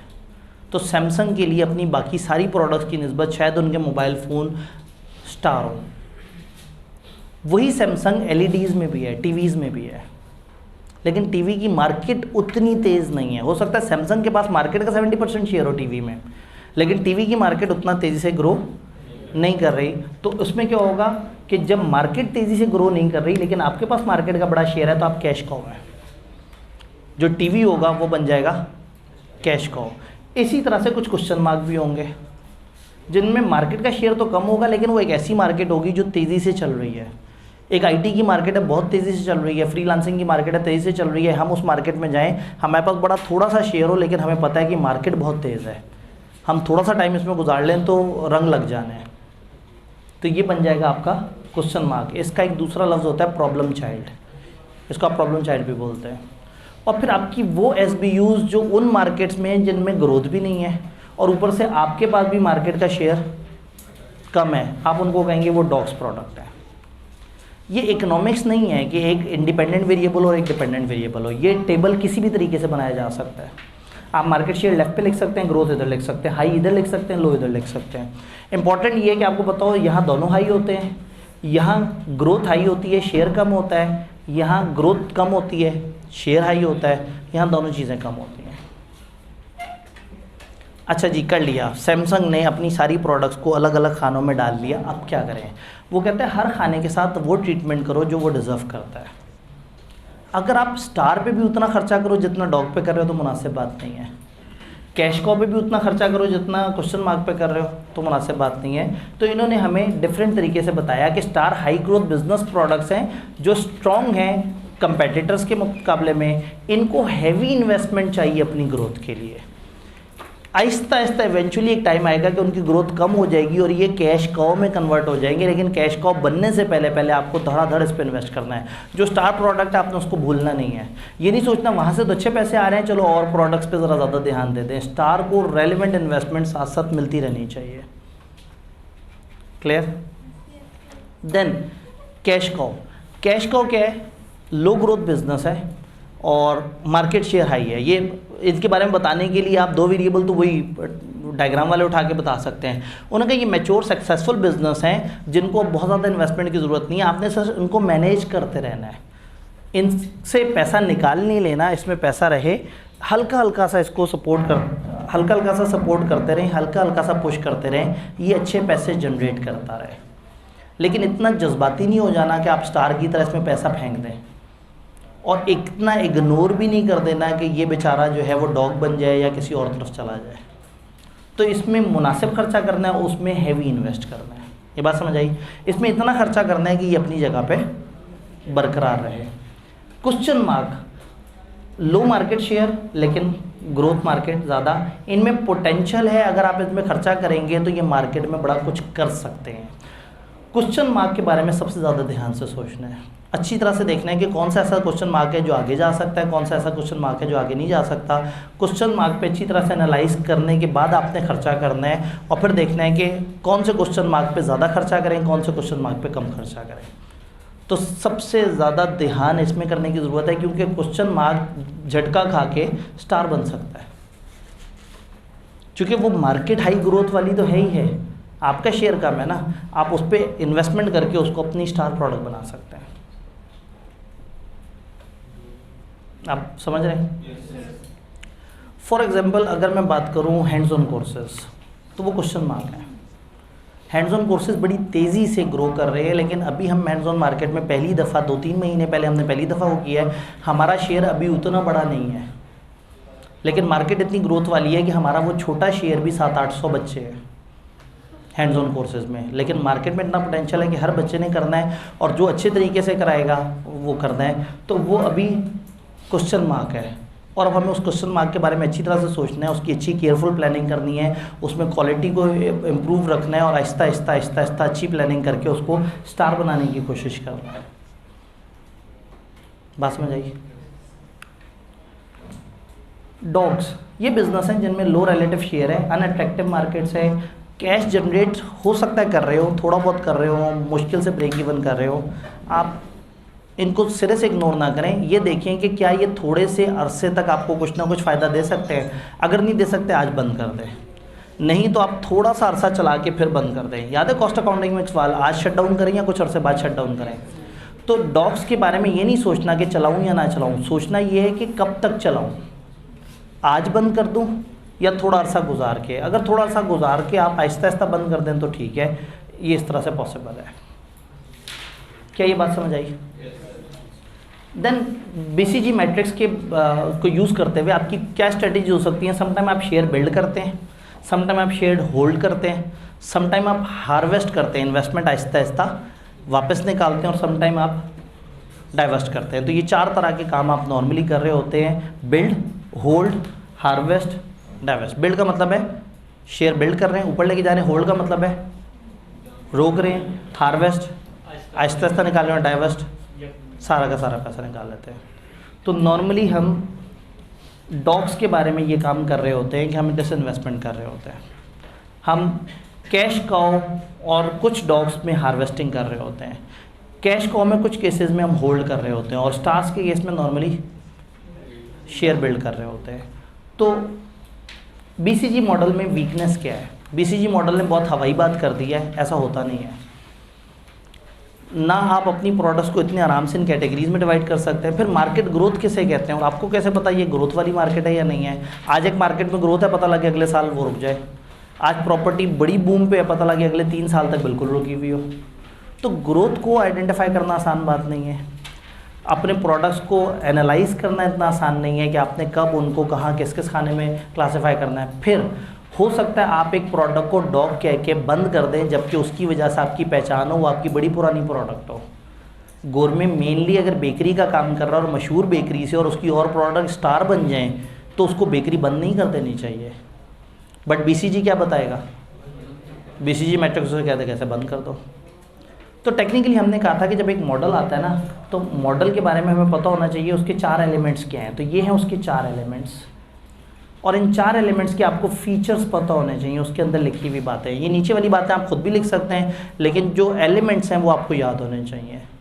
तो पेपर में एक सवाल ये आ सकता है कि आपको एक प्रोडक्ट, 2 प्रोडक्ट्स बताइए, कहें ज़रा बताओ इन 4 में से कौन सा है। और ऐसा भी हो सकता है कि वो आपको एक बड़ा सा सिनेरियो दे और कहें बोस्टन कंसल्टिंग ग्रुप इन सारी चीज़ों पे अप्लाई करो। तो आप देखें जिस जिस पे जो निशानी पूरी होती जा रही हो आप उसको उस रेलेवेंट खाने में डालते चले जाएं। तो ये बेसिकली एक हमने छोटा मॉडल पढ़ा, मज़ेदार सा मॉडल, जो कि हमें बताता है कि चीज़ें किस तरह से चलती है। लिमिटेशंस में हम बात कर रहे थे।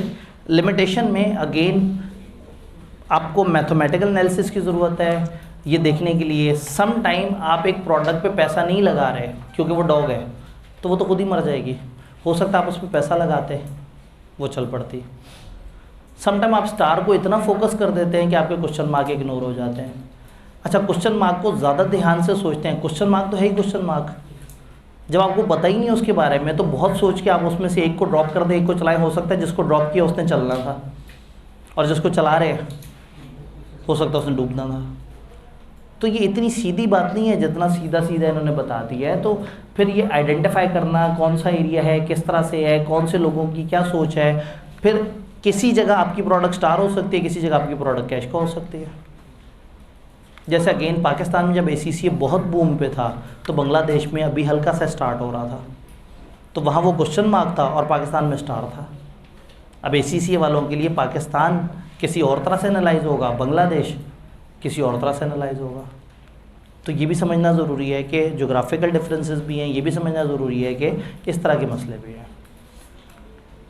BCG के बाद हम पीछे चलते हैं प्रोडक्ट लाइफ साइकिल पे,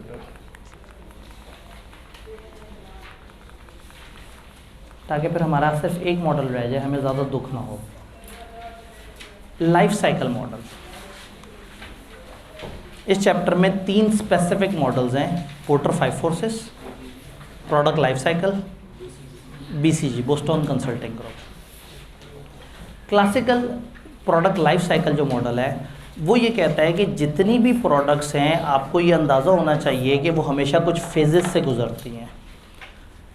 जब भी कोई नई प्रोडक्ट मार्केट में आती है वो पहले इंट्रोड्यूस होती है, अभी लोग उसे समझ रहे होते हैं, फिर अचानक से वो टेक ऑफ करती है, तेज़ हो जाती है, फिर एक जगह जाके मैच्योर हो जाती है और फिर आहिस्ता आहिस्ता। जब इन्वर्टर्स मार्केट में नए आए तो लोगों ने ये क्या है, किस तरह से है, अच्छा ये तो महंगे होते हैं, लगवाने चाहिए नहीं लगवाने चाहिए, खर्चा बचता है। उन्होंने कहा खर्चा बचता है लेकिन है भी तो AC से 3 गुना कीमत पे, ले ना लें। मार्केट आहिस्ता आहिस्ता इंट्रोड्यूस हो रही थी। तो ये नीचे टाइम है और ऊपर सेल्स है। तो इंट्रोडक्शन के फेज़ में आहिस्ता आहिस्ता प्रोडक्ट आ रही होती है, सेल्स कम होती हैं और टाइम वो गुजार रही होती है। फिर एक टाइम आता है जब आहिस्ता आहिस्ता इतने लोगों ने तजर्बा किया होता है, वो और लोगों को बताते हैं, लोगों को इस प्रोडक्ट की अवेयरनेस हो जाती है। जब अवेयरनेस होती है तो अचानक से लोगों का इस पर रश आता है और ये एकदम से शूट करती है। That is growth. ग्रोथ पे चलते चलते एक ऐसा पॉइंट आता है कि जहाँ पे नज़र आता है कि अब मज़ीद ग्रोथ नहीं होगी और वो एक ख़ास जगह पे मैच्योरिटी पे आके रुक जाती है और कहीं ना कहीं उसके आसपास अपने आप को एडजस्ट कर लेती है और बड़े अरसे तक इस मैच्योरिटी पे रहती है। लेकिन जैसे जैसे वक्त गुजरता रहता है मार्केट में एक नई प्रोडक्ट आती है और पुरानी वाली प्रोडक्ट आहिस्ता आहिस्ता डिक्लाइन की तरफ चली जाती है। तो प्रोडक्ट लाइफ साइकिल अप्रोच का मानना ये है कि हर प्रोडक्ट, हर सेगमेंट, हर सर्विस के साथ टिपिकली ये होना है, सिवाय चंद एक्सेप्शंस के। टाइपराइटर भी कभी मार्केट में आया होगा, कभी बड़ी तेज़ी से ग्रो हुआ होगा, मैच्योर हुआ होगा और अब डिक्लाइन हुआ है। तो बहुत सारी कुछ एग्जांपल्स आपको समझने के लिए दी हैं। फॉर एग्जांपल पर्सनल कंप्यूटर इस वक्त डिक्लाइन के फेज़ में, पीसीज, लैपटॉप मैच्योर है, टैबलेट और स्मार्टफोन तेज़ी से ग्रोथ पे जा रहे हैं, अभी तक इनकी मैच्योरिटी नहीं आई है, अभी तक धड़ाधड़ ये ऊपर से ऊपर जाते जा रहे हैं। लेकिन स्मार्ट ग्लासेस, गूगल के ग्लासेस कि आप ग्लासेस लगाए और वो इतने से शीशे के ऊपर आपको सब नज़र आ रहा हो, वॉइस से कंट्रोल हो रहा हो, एप्पल, गूगल ये सब इस पे कोशिशें कर रहे हैं और अभी तक मार्केट में इंट्रोडक्शन में, बड़े अरसे से इंट्रोडक्शन फेज़ में। सेम हैंड रिटन लेटर तकरीबन ख़त्म हो चुके हैं, फैक्स मैच्योरिटी पे हैं और अब फैक्स आहिस्ता आहिस्ता ख़त्म होने वाले हैं। ईमेल जो है उस वक्त बड़ी तेज़ी से ग्रोथ में है, लेकिन ई कॉन्फ्रेंसिंग अभी नई चीज़ आई है, जूम की मीटिंग्स, आहिस्ता आहिस्ता आहिस्ता आहिस्ता लोग जूम की मीटिंग्स की तरफ शिफ्ट होते जा रहे हैं। तो एक टाइम आएगा कि अचानक से बहुत सारी दुनिया जूम मीटिंग में जाएगी तो जूम को बड़ा तेज़ शिफ्ट मिलेगा। तो ये चंद एग्जांपल्स दी हुई हैं। चेकबुक्स ख़त्म हो चुकी है तकरीबन, क्रेडिट कार्ड्स मैच्योर हैं, स्मार्ट कार्ड्स जिस पे एक कार्ड पे सारे फीचर हैं, सारी तरह के आपकी वो डिवाइसेस हैं, टैप भी होके चलता है, और आईरिस बेस्ड आइडेंटिटी कार्ड जो आपके बायोमेट्रिक के साथ कनेक्टेड होते हैं, आपके बॉडी के फीचर्स के साथ कनेक्टेड होते हैं। वो आपके पास कार्ड रखा हुआ होगा, जेब में कार्ड रखा हुआ होगा, बैंक कहेगा या आप एक जगह पे जाएंगे बाइंग करने, वो कहेंगे पेमेंट करें, आप उनकी मशीन को हाथ मारेंगे, पेमेंट हो जाएगी। अब अगेन मतलब ये भी एक इंट्रोडक्शन में कॉन्सेप्ट कि एक इंसान के साथ ही वो कार्ड कनेक्ट हुआ हुआ और वो इससे आगे 5G वाले चक्कर में तो वो जो आपने अफवाहें सुनी थी कि एक चिप लगा दी जाएगी दिमाग में और उसके बाद वो चिप से इंसान कंट्रोल होगा और दिमाग से शुआएं निकलेंगी, वो कहेगा पेमेंट, तो पेमेंट हो जाएगी। तो खैर मतलब दुनिया तो उस तरह की बातें भी सोच रही है। तो इन्होंने कहा कि नॉर्मली तमाम प्रोडक्ट्स या इंडस्ट्रीज़ इन 4 स्टेजेस से गुजरती हैं। हमेशा ऐसा नहीं होगा, लेकिन इनका ज़्यादातर ऐसा होता है। अगर आप गौर से देखें तो बोस्टन कंसल्टिंग ग्रुप वाली बातें भी इसमें फिट हो सकती हैं, करनी नहीं है लेकिन हो सकती हैं। जिसको ये मैच्योरिटी कह रहे हैं कहीं ना कहीं कैश काउ है, जिसको ये ग्रोथ कह रहे हैं वो कहीं ना कहीं स्टार है, जिसको ये डिक्लाइन कह रहे हैं वो डॉग है, और जो इंट्रोडक्शन पे परेशान है, समझ नहीं आ रही, क्वेश्चन मार्क। लेकिन अगेन ये अलग अप्रोच है, वो अलग अप्रोच है। बस बताने का मकसद ये था कि बात मिलती जुलती सी है। तो इन्होंने फिर ये कहा कि इन सारे टाइम्स पे ना हमें समझना होगा कि हमारे फीचर्स क्या चल रहे होंगे। ये 4 फेज़ हैं, इंट्रोडक्शन, ग्रोथ, मैच्योरिटी, डिक्लाइन, और एक टेबल है जिसमें उन सब के बारे में कंपैरिजन दिया हुआ है। फॉर एग्जांपल सेल इंट्रोडक्शन में लो होंगी, ग्रोथ में रैपिडली राइजिंग होंगी, मैच्योरिटी में पीक होंगी और फिर डिक्लाइन। इसी तरह से अगर हम बात करें प्रॉफिट तो यहाँ नेगेटिव होगा, यहाँ राइजिंग होगा, यहाँ हाई प्रॉफिट होगा, यहाँ डिक्लाइनिंग प्रॉफिट। इसी तरह से अगर हम नीचे बात करें तो नीचे मुख्तलिफ तरह की चीज़ें हैं कि इसमें आपको ऑब्जेक्टिव क्या होगा, प्रोडक्ट अवेयरनेस क्रिएट करना, ट्रायल देना लोगों को। इधर ऑब्जेक्टिव क्या होगा, मैक्सिमाइज, मार्केट में ज़्यादा से ज़्यादा अपना शेयर पकड़ना। इधर क्या होगा, प्रॉफिट भी मैक्सिमाइज करना है और अपने शेयर को डिफेंड भी करना है। आप मैच्योरिटी पे आपने उसको लूज़ नहीं होने देना। और इधर ऑब्जेक्टिव क्या होगा, reduce the expenditure and milk the brand, Aahista Aahista खर्चे कम करें और ब्रांड से जितना निकल सकता है वो निकालें। बेसिकली कैश कॉ भी कॉ इसलिए है ना कि मिल्किंग द कॉ कॉन्सेप्ट है कि एक प्रोडक्ट है जिसमें सब आहिस्ता आहिस्ता आहिस्ता आहिस्ता अपने फ़ायदे निकालते चले जा रहे हैं। प्राइस में क्या हो सकता है, यहाँ यूनिट कॉस्ट प्लस प्राइस होगी कि ठीक है आपका जितना खर्चा हुआ आप उसमें प्लस करके प्राइस रख देंगे। यहाँ प्राइस पेनिट्रेशन या स्कीमिंग होगी, आप तेज़ी से मार्केट में जाना चाहेंगे, प्राइस कम कर देंगे, आप ज़्यादा से ज़्यादा लोगों तक पहुँचने की कोशिश करेंगे। यहाँ पे मैच्योरिटी में आप वो प्राइस रखेंगे जो कंपेटिटर की है। पेप्सी और कोक दोनों मैच्योरिटी पे हैं तो वो एक जैसी प्राइसेस पे चल रहे हैं, एक दूसरे से प्राइस वॉर नहीं करते, दोनों का नुकसान है। और डिक्लाइन फेज में क्या करना होगा, प्राइसेस को कट करना होगा। प्रमोशन, यहाँ हैवी सेल्स प्रमोशन करनी होगी, यहाँ थोड़ा सा रिड्यूस करना होगा। आपकी डिमांड है, आप थोड़ा सा डिमांड काम करेगी, थोड़ी सी प्रमोशन काम करेगी। यहाँ जब मैच्योरिटी पे तो आपको दोबारा से इंक्रीज़ करनी पड़ेगी ताकि लोग आप ही के पास रहे, आपके कंपेटिटर्स के पास ना जाएं, और फिर यहाँ आप आहिस्ता आहिस्ता उसको रिड्यूस करते चले जाएंगे। जैसे कल एक सवाल हमने देखा था, वो ये था कि प्रोडक्ट लाइफ साइकिल में प्रमोशन अलग अलग जगह कैसे की जाती है। तो ये एक टेबल है, जिस टेबल को आप पढ़ेंगे ज़रूरी नहीं कि आप इसे रट्टा मारें, एक अंडरस्टैंडिंग डेवलप कर लेनी है कि अलग अलग फेजेज़ में क्या क्या फ़ीचर्स होते हैं डिफरेंट प्रोडक्ट्स के। तो ये जो मॉडल है ये है प्रोडक्ट लाइफ साइकिल मॉडल, जो अलग अलग फेजेज़ में हमें गाइड कर रहा है कि हमें क्या करना होगा, कैसे करना होगा। इसमें अगर हम आगे जाएं तो बेनिफिट्स क्या हैं लाइफ साइकिल कॉस्टिंग के। जब आप लाइफ साइकिल डिफाइन करते हो, लाइफ साइकिल कॉस्टिंग कर लेते हैं, तो फ़ायदा ये है कि आपको आज पता लग जाता है आपने फ्यूचर में कहाँ जाना है। आपको आज पता लग जाता है कि आपका डिक्लाइन आते वक्त आपने क्या करना है। आपको पता लग जाता है मैच्योरिटी में है तो हमें क्या करना है। आपको पता लग जाता है हमें खर्चे कितने करने हैं, हमने प्रमोशन कितनी करनी है। जब आप एक प्रोडक्ट को शुरू से लेकर एंड तक उसकी सारी कॉस्ट को मेजर करते हैं तो आपके लिए उसकी प्राइसिंग करना भी आसान हो जाता है। जैसे फाइनेंस वाले पोर्शन में आप क्या करते हैं, आप कहते हैं ये एक नया वेंचर है, आज इस पर इतना खर्चा करेंगे, अगले साल इतना फ़ायदा आएगा, उससे अगले साल इतना फ़ायदा आएगा लेकिन इतना खर्चा भी होगा, तीसरे साल सिर्फ फ़ायदा आएगा, चौथे साल फ़ायदा आ रहा होगा और हम वेंचर बंद करेंगे और उससे इतना हमें वापस कैपिटल आ जाएगा। तो उस सबको ओवर 5 साल आप मेजर करके फिर अंदाज़ा लगाते हैं कि मैं इसमें एंटर हूँ या ना हूँ। अगर आप MFA में अभी तक वहाँ प्रोजेक्ट अप्रेजल वगैरह पे पहुँचे हैं तो वहाँ पे चीज़ें इस तरह से चल रही होती हैं। तो लाइफ साइकिल का फ़ायदा ये है कि आप एक पूरी प्रोडक्ट को उसकी लाइफ के ऊपर मेजर कर लेते हैं कि ओवर द लाइफ वो क्या है और किस तरह से काम कर रही है। डन। फिर आप एक्चुअल परफॉर्मेंस को प्लान्स के अगेंस्ट मॉनिटर करते हैं और फिर आपको समझ आ जाता है कि अब आपको क्या करना होगा। आपने एक प्रोडक्ट पे मेहनत नहीं की, आपकी प्रोडक्ट इंट्रोडक्शन पे रह गई और आपके कंपेटिटर ने उसको ग्रोथ दे दी, तो आपको समझ आ जाता है कि यहाँ हम गलती पे रहे, हमने इसको फोकस नहीं किया।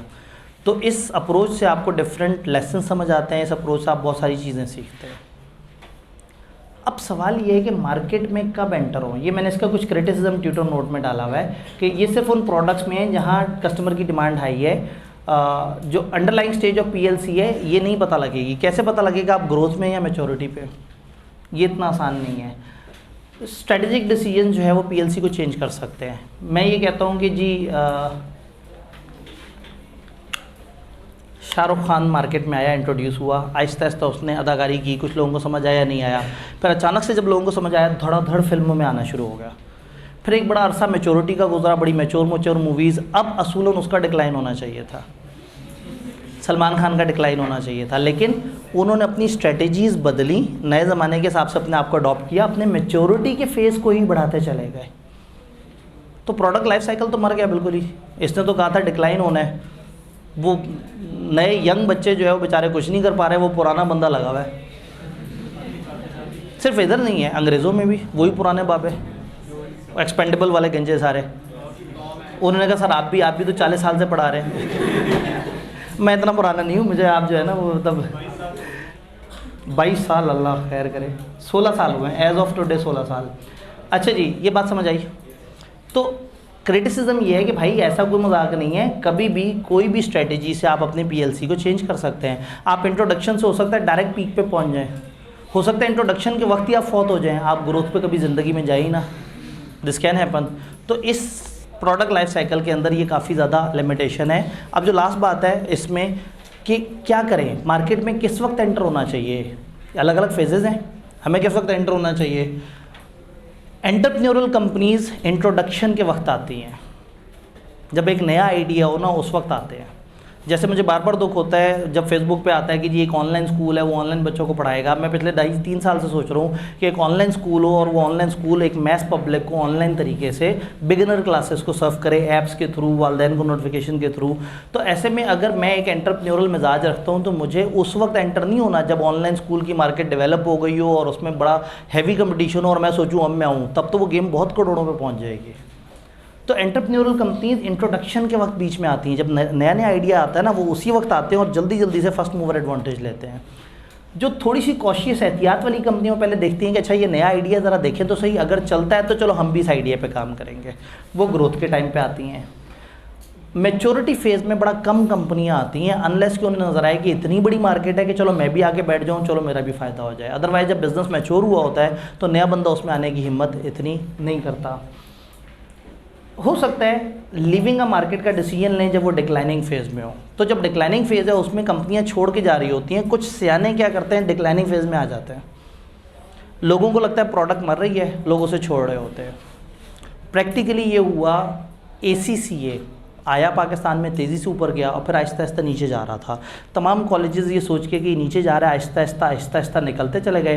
पहले सब 2-2, 3-3 हज़ार बच्चे पढ़ाते थे, अब सबके पास रह गए 4-4, 500 बच्चे और आहिस्ता आहिस्ता हर अगले सेशन में डिक्रीज़ होते होते 100-100 बच्चे पर कॉलेज रह गए। कॉलेजेस उससे निकल गए, सारे निकल गए, लेकिन एक बहुत ज़ोर से उसमें एंटर हो गया, स्कैंस कॉलेज, ब्लू बिल्डिंग। वो ऐसे एंटर हुए कि इस वक्त मार्केट का 95% से ज़्यादा शेयर उस अकेले कॉलेज के पास है। वो ACCA की डूबी हुई मार्केट में से भी जब अकेले कॉलेज ने सबका शेयर ले लिया तो वो उनकी स्टार प्रोडक्ट बन गई। तो समटाइम कंपनी यूँ भी सोचती हैं कि एक डिक्लाइन हुई हुई मार्केट में एंटर होते हैं और उसमें पुरानी गाड़ियाँ ख़रीदते हैं, उनको खूबसूरत निखार करके नई गाड़ियों से महंगा बेच देते हैं। तो ये डिपेंड करता है बिज़नेस की स्ट्रैटेजी पे कि वो कभी भी किसी भी फेज़ के साथ कोई भी खिलवाड़ कर सकते हैं। तो डिक्लाइन फेज़ और मैच्योरिटी में नॉर्मली एंट्री नहीं होती है, एंट्री इंट्रोडक्शन और ग्रोथ में होती है। ज़्यादातर लोग ग्रोथ में आते हैं और कम लोग जो ज़रा ज़्यादा रिस्क टेकर होते हैं वो आते हैं इंट्रोडक्शन फेज़ में। तो इसमें ये चीज़ें फिर इस तरह से चल रही होती हैं और देन एक फाइनली साइकिल ऑफ कंपटीशन शुरू हो जाता है। एक कंपनी बिज़नेस में काम कर रही है, दूसरे ने देखा इसके पास लोग हैं, वो भी आ गए जी। उसके पास क्यों लोग हैं? क्योंकि वो अच्छा काम कर रहा है। उन्होंने कहा अच्छा काम हम नहीं कर सकते, चलो मैं काम करते हैं, हम पैसे कम कर देते हैं। पैसे कम किए, लोग इसके पास आए, तो दूसरे वाले ने जो अच्छा काम कर रहा था उसने सोचा अच्छा पैसे कम करने से ऐसा होता है, उसने पैसे कम कर दिए। अब क्वालिटी भी अच्छी दे रहा है, पैसे भी कम कर दिए, लोग वापस उसके पास चले जाएंगे। तो इसको समझ आएगा आप कंपीट करने के लिए क्वालिटी बढ़ानी होगी, प्राइस घटानी होगी। एक साइकिल ऑफ कंपटीशन शुरू हो जाएगा, हर कोई प्राइस कम करता जाएगा, हर कोई क्वालिटी इम्प्रूव करता जाएगा और एक बड़ी ऑप्टिमम कंपटीशन शुरू हो जाएगा। इसे हम कहते हैं कंपटीशन का साइकिल। और फिर ये रिवर्स भी चलता है, जब एक ख़ास टाइम आएगा और उस कॉस्ट में लोग नहीं सर्व कर सकेंगे तो फिर क्या होगा कि वो प्राइस बढ़ाने की कोशिश करेंगे, कस्टमर एक्सेप्ट नहीं करेगा, फिर क्या करेंगे? क्वालिटी गिराने की कोशिश करेंगे, कस्टमर दूसरी की तरफ जाएगा, वो भी क्वालिटी गिराएगा और आहिस्ता आहिस्ता ये साइकिल रिवर्स चल रहा होगा। तो क्वालिटी और प्राइस का साइकिल ऊपर की तरफ भी जाता है और नीचे की तरफ भी जाता है। आप इसे पढ़ेंगे तो इसमें उस स्पिरल का जिक्र होगा। अब ऐसे में टॉपिक्स में ज़रा गहराई में उतरने के लिए और चैप्टर 7 चूँकि इंपॉर्टेंट बहुत ज़्यादा है, तो रादर देन कि हम ज़बरदस्ती धक्के से सारी चीज़ों को करते हैं, मैंने एक मॉडल को होल्ड कर लिया ये सोच के कि ताकि हम उसको आगे सही तरीके से लेके चल सकें। तो वैसे हमारी 2:15 से 3:30 क्लास होती है, बट वो एक मॉडल चूँकि हमने होल्ड किया हुआ है तो हम मंडे को ऐसा कर सकते हैं कि हम 2 बजे क्लास करके पहले वो वाला मॉडल डिस्कस करके उसे साइड पे कर लें। 5 फोर्सेस मॉडल, पोर्टर का 5 फोर्सेस मॉडल इस चैप्टर का एक बड़ा मशहूर मॉडल है विच रिक्वायर्स 15-20 मिनट की एक अच्छी थॉरो डिस्कशन जिसमें हम फास्ट ट्रैक में उसे पढ़ें। तो उसको छोड़ के हम लोगों ने सारा डिस्कस किया है। तो इसका मतलब ये है कि मंडे को जो टेस्ट हो रहा होगा उसमें आप एक्सपेक्ट करेंगे पोर्टर 5 फोर्सेस के अलावा ये हर दिन जो हम क्लास पढ़ रहे हैं इसका नेक्स्ट वर्किंग डे हम लोगों ने इंशाल्लाह ताला एक टेस्ट प्लान किया हुआ है। तो वो टेस्ट के बारे में आपको कहाँ बताया जाएगा? ग्रुप में, और ग्रुप में आप लोग नहीं हैं। हाँ, ये एक मसला है। उस गूगल ड्राइव, ठीक है, आप रात के वक्त वो यूट्यूब पे जाइएगा, उस डिस्क्रिप्शन में आ रहा होगा एक गूगल ड्राइव। जब गूगल ड्राइव के अंदर आएंगे तो वहाँ पे एक वर्ड की फ़ाइल में ये सारी बातें लिखी होंगी जो आपको बतानी है। जो क्लास के बच्चे हैं उनको तो हम बता देंगे, लेकिन जो क्लास से बाहर के बच्चे हैं उनसे हमारा जो ज़रिया कम्युनिकेशन है वो है। दूसरा ऑप्शन ये है कि हम एक व्हाट्सएप ग्रुप बना लें, उस व्हाट्सएप ग्रुप में कम्युनिकेट करते रहें, लेकिन अभी इतने कम टाइम में हम वो भी नहीं कर सकते। किसका? क्योंकि मेरे नंबर पे तो मैं तो बिल्कुल ठीक है, वो वहाँ पे ड्राइव का लिंक होगा, एहतियातन चलें। आप एक नंबर पे मैसेज करके ये कह सकते हैं जी वो ड्राइव का लिंक या वो क्या है, टेस्ट से रिलेटेड क्या वो है, 03 4 दफ़ा 0 672 62 पूरे हो गए डिजिट, तो बस 067262। अगर आप में से किसी को हो कि जी टेस्ट का क्या पैटर्न है, मोस्ट प्रॉब्ली पैटर्न ये होगा कि एक टेस्ट का एलोकेटेड रूम होगा और वहाँ सुबह से लेकर रात तक आप किसी भी टाइम पे जाके टेस्ट दे सकते होंगे। तो जो अपने बच्चे हैं, हाँ टेस्ट तो अपने बच्चों ने देना है, बाहर वाले बच्चे क्यों दें टेस्ट? बाहर वाले तो बुरे लोग होते हैं। नहीं, अगर बाहर वाला कोई बच्चा टेस्ट देने में वाकई इंटरेस्टेड है तो हमें बुरा नहीं लगेगा, अल्लाह करे वो टेस्ट दे दे। तो हम 2 से 3 दिनों में ये वाले टेस्ट, ये नॉर्मल टेस्टों से जल्दी वापस होते हैं, 2 से 3 दिनों में ये टेस्ट चेक करके आपको वापस कर रहे होंगे। तो इस नंबर पे मैसेज करके अगर आपको आज रात तक वो ग्रुप का लिंक वगैरह नहीं मिलता, मैं आज रात में बैठ के वो उस डिस्क्रिप्शन में जो गूगल ड्राइव है वो और किसी ना किसी व्हाट्सएप ग्रुप का लिंक वगैरह भी वहाँ डाल दूंगा जिसको आप ज्वाइन कर लें, जिसमें हम अपना ये डाटा शेयर कर लिया करेंगे for the purpose of this class. Class ख़त्म होगी तो हम उस ग्रुप को ख़त्म कर देंगे, आप आराम से उसमें से लीव कर सकते हैं। डन? तो एक को छोड़ के, एक मॉडल को छोड़ के बाकी सारा आप लोगों ने पढ़ा, तो इंशाल्लाह ताला आप इसका एक अच्छा सा टेस्ट दें मंडे को इससे आगे चलते हैं। मंडे को अब 2:15 के बजाय 2 बजे क्लास करेंगे, पहले वो मॉडल डिस्कस करेंगे, फिर इंशाल्लाह चैप्टर 8 में चलेंगे। ठीक।